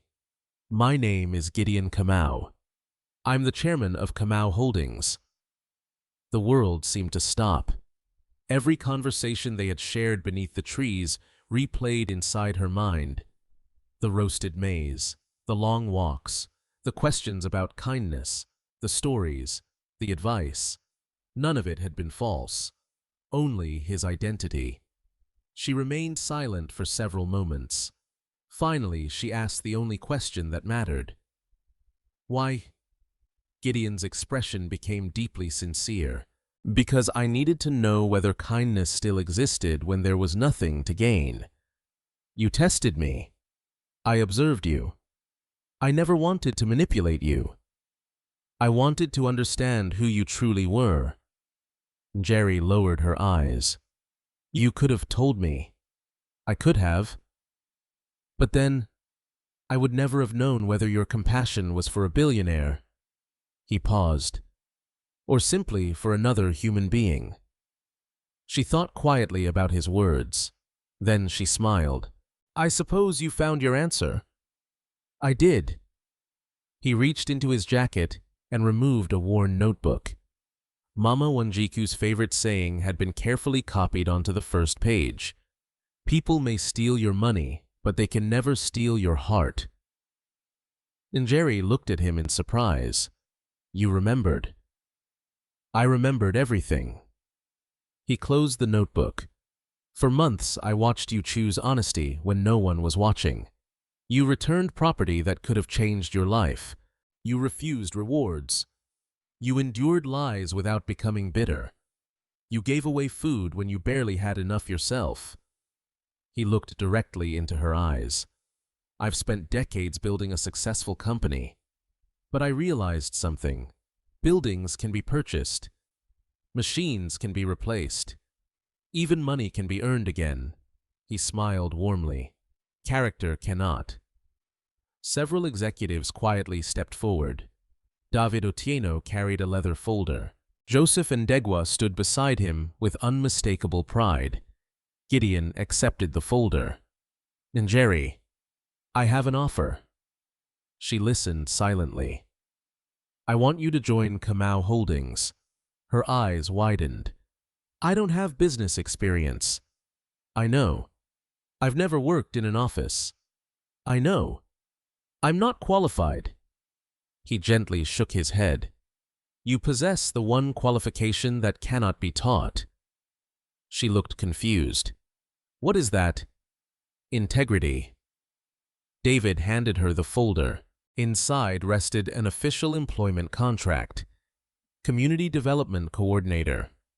The position included professional training, housing assistance, healthcare, and educational sponsorship to complete her university degree.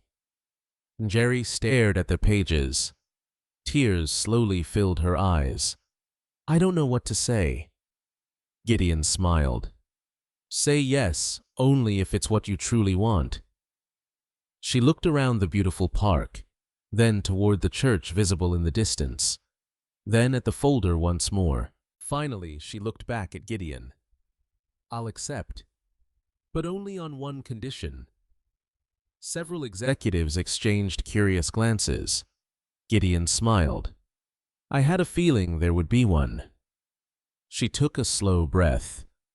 I want the company's community foundation to support orphanages, not only with donations, but with education, mental health, job training, and safe housing when children become adults.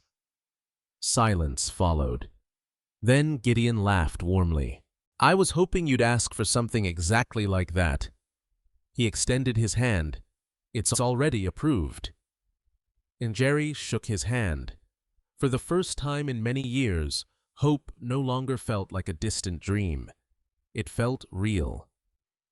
Over the following months, change spread far beyond her own life.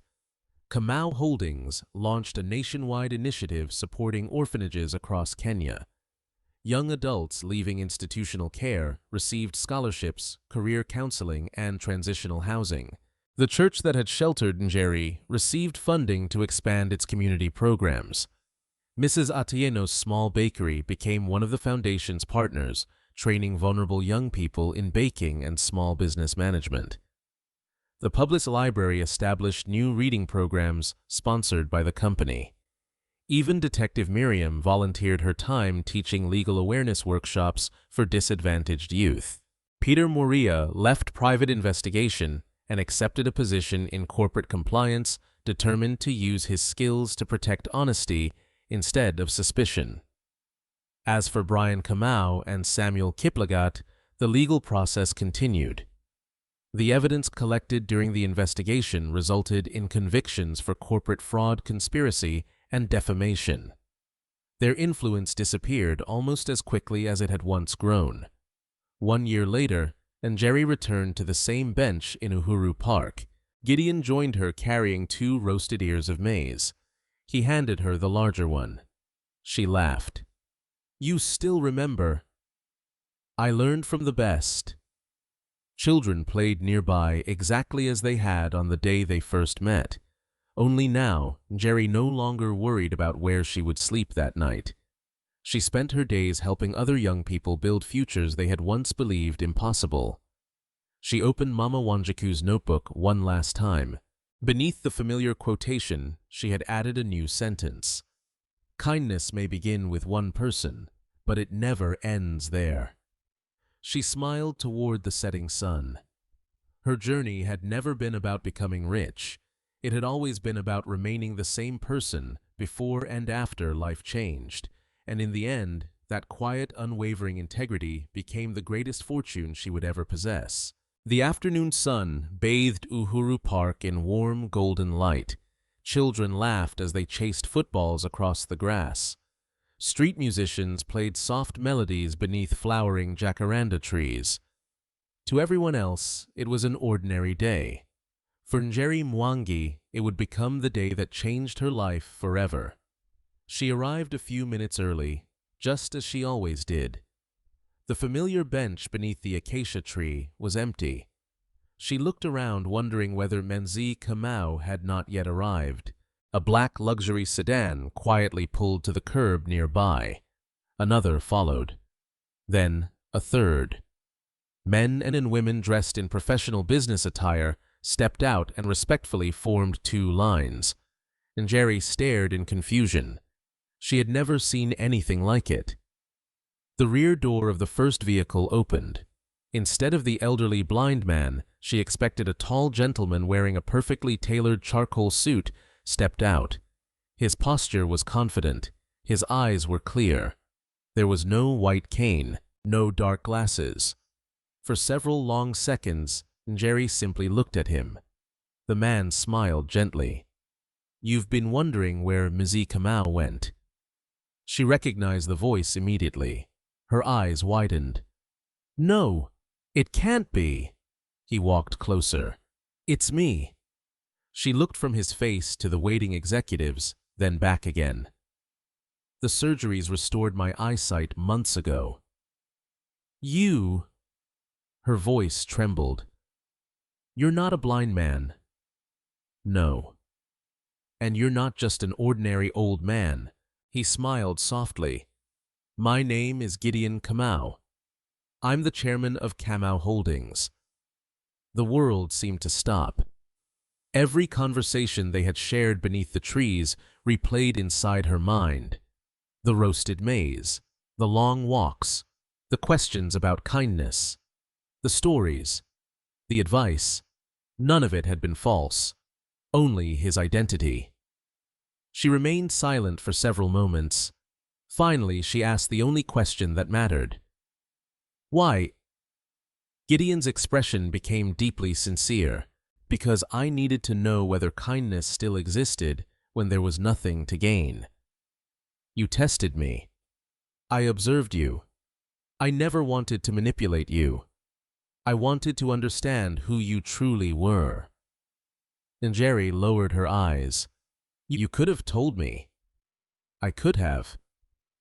But then I would never have known whether your compassion was for a billionaire." He paused. "Or simply for another human being." She thought quietly about his words. Then she smiled. "I suppose you found your answer." "I did." He reached into his jacket and removed a worn notebook. Mama Wanjaku's favorite saying had been carefully copied onto the first page. "People may steal your money, but they can never steal your heart." Njeri looked at him in surprise. "You remembered." "I remembered everything." He closed the notebook. "For months I watched you choose honesty when no one was watching. You returned property that could have changed your life. You refused rewards. You endured lies without becoming bitter. You gave away food when you barely had enough yourself." He looked directly into her eyes. "I've spent decades building a successful company. But I realized something. Buildings can be purchased.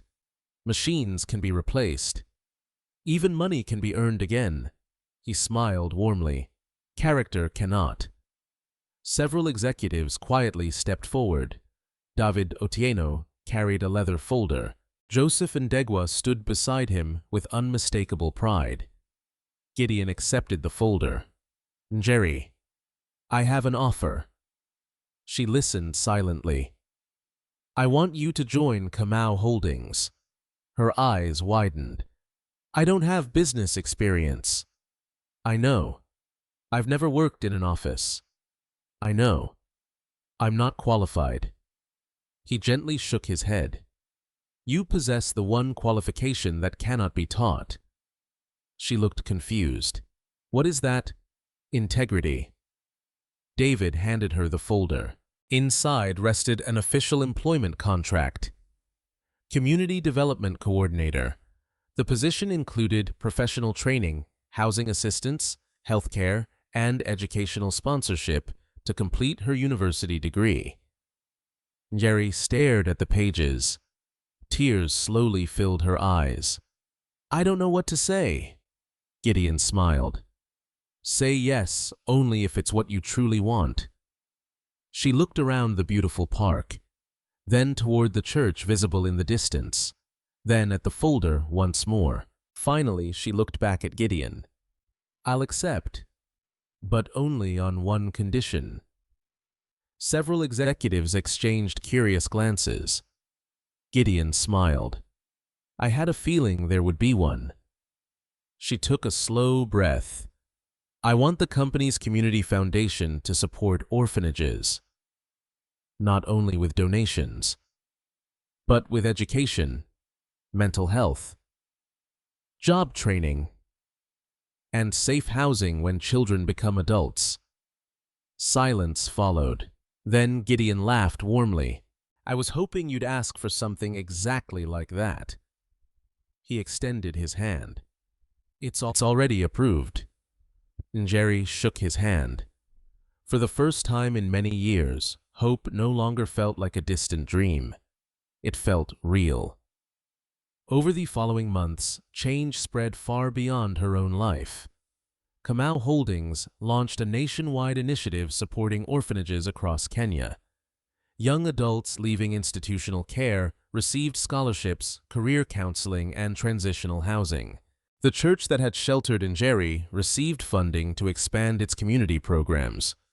Mrs. Atieno's small bakery became one of the foundation's partners, training vulnerable young people in baking and small business management. The public library established new reading programs sponsored by the company. Even Detective Miriam volunteered her time teaching legal awareness workshops for disadvantaged youth. Peter Moria left private investigation and accepted a position in corporate compliance, determined to use his skills to protect honesty instead of suspicion. As for Brian Kamau and Samuel Kiplagat, the legal process continued. The evidence collected during the investigation resulted in convictions for corporate fraud, conspiracy, and defamation. Their influence disappeared almost as quickly as it had once grown. 1 year later, Njeri returned to the same bench in Uhuru Park. Gideon joined her carrying 2 roasted ears of maize. He handed her the larger one. She laughed. You still remember? I learned from the best. Children played nearby, exactly as they had on the day they first met. Only now, Njeri no longer worried about where she would sleep that night. She spent her days helping other young people build futures they had once believed impossible. She opened Mama Wanjiku's notebook one last time. Beneath the familiar quotation, she had added a new sentence. Kindness may begin with one person, but it never ends there. She smiled toward the setting sun. Her journey had never been about becoming rich. It had always been about remaining the same person before and after life changed, and in the end, that quiet, unwavering integrity became the greatest fortune she would ever possess. Life rarely rewards us immediately for doing the right thing. There are moments when honesty seems expensive, kindness appears unnoticed, and integrity feels like a burden, carried only by those who refuse to compromise. Njeri's journey reminds us that true character is not revealed when life is easy, but when every shortcut temptation and injustice invites us to abandon our values. She never helped others because she expected recognition. She never chose honesty because she hoped to become wealthy. She simply believed that the person she became each day was more important than the circumstances she faced. In the end, it was not her poverty that defined her, nor was it the billionaire's fortune that changed her future. It was the unwavering consistency of her heart.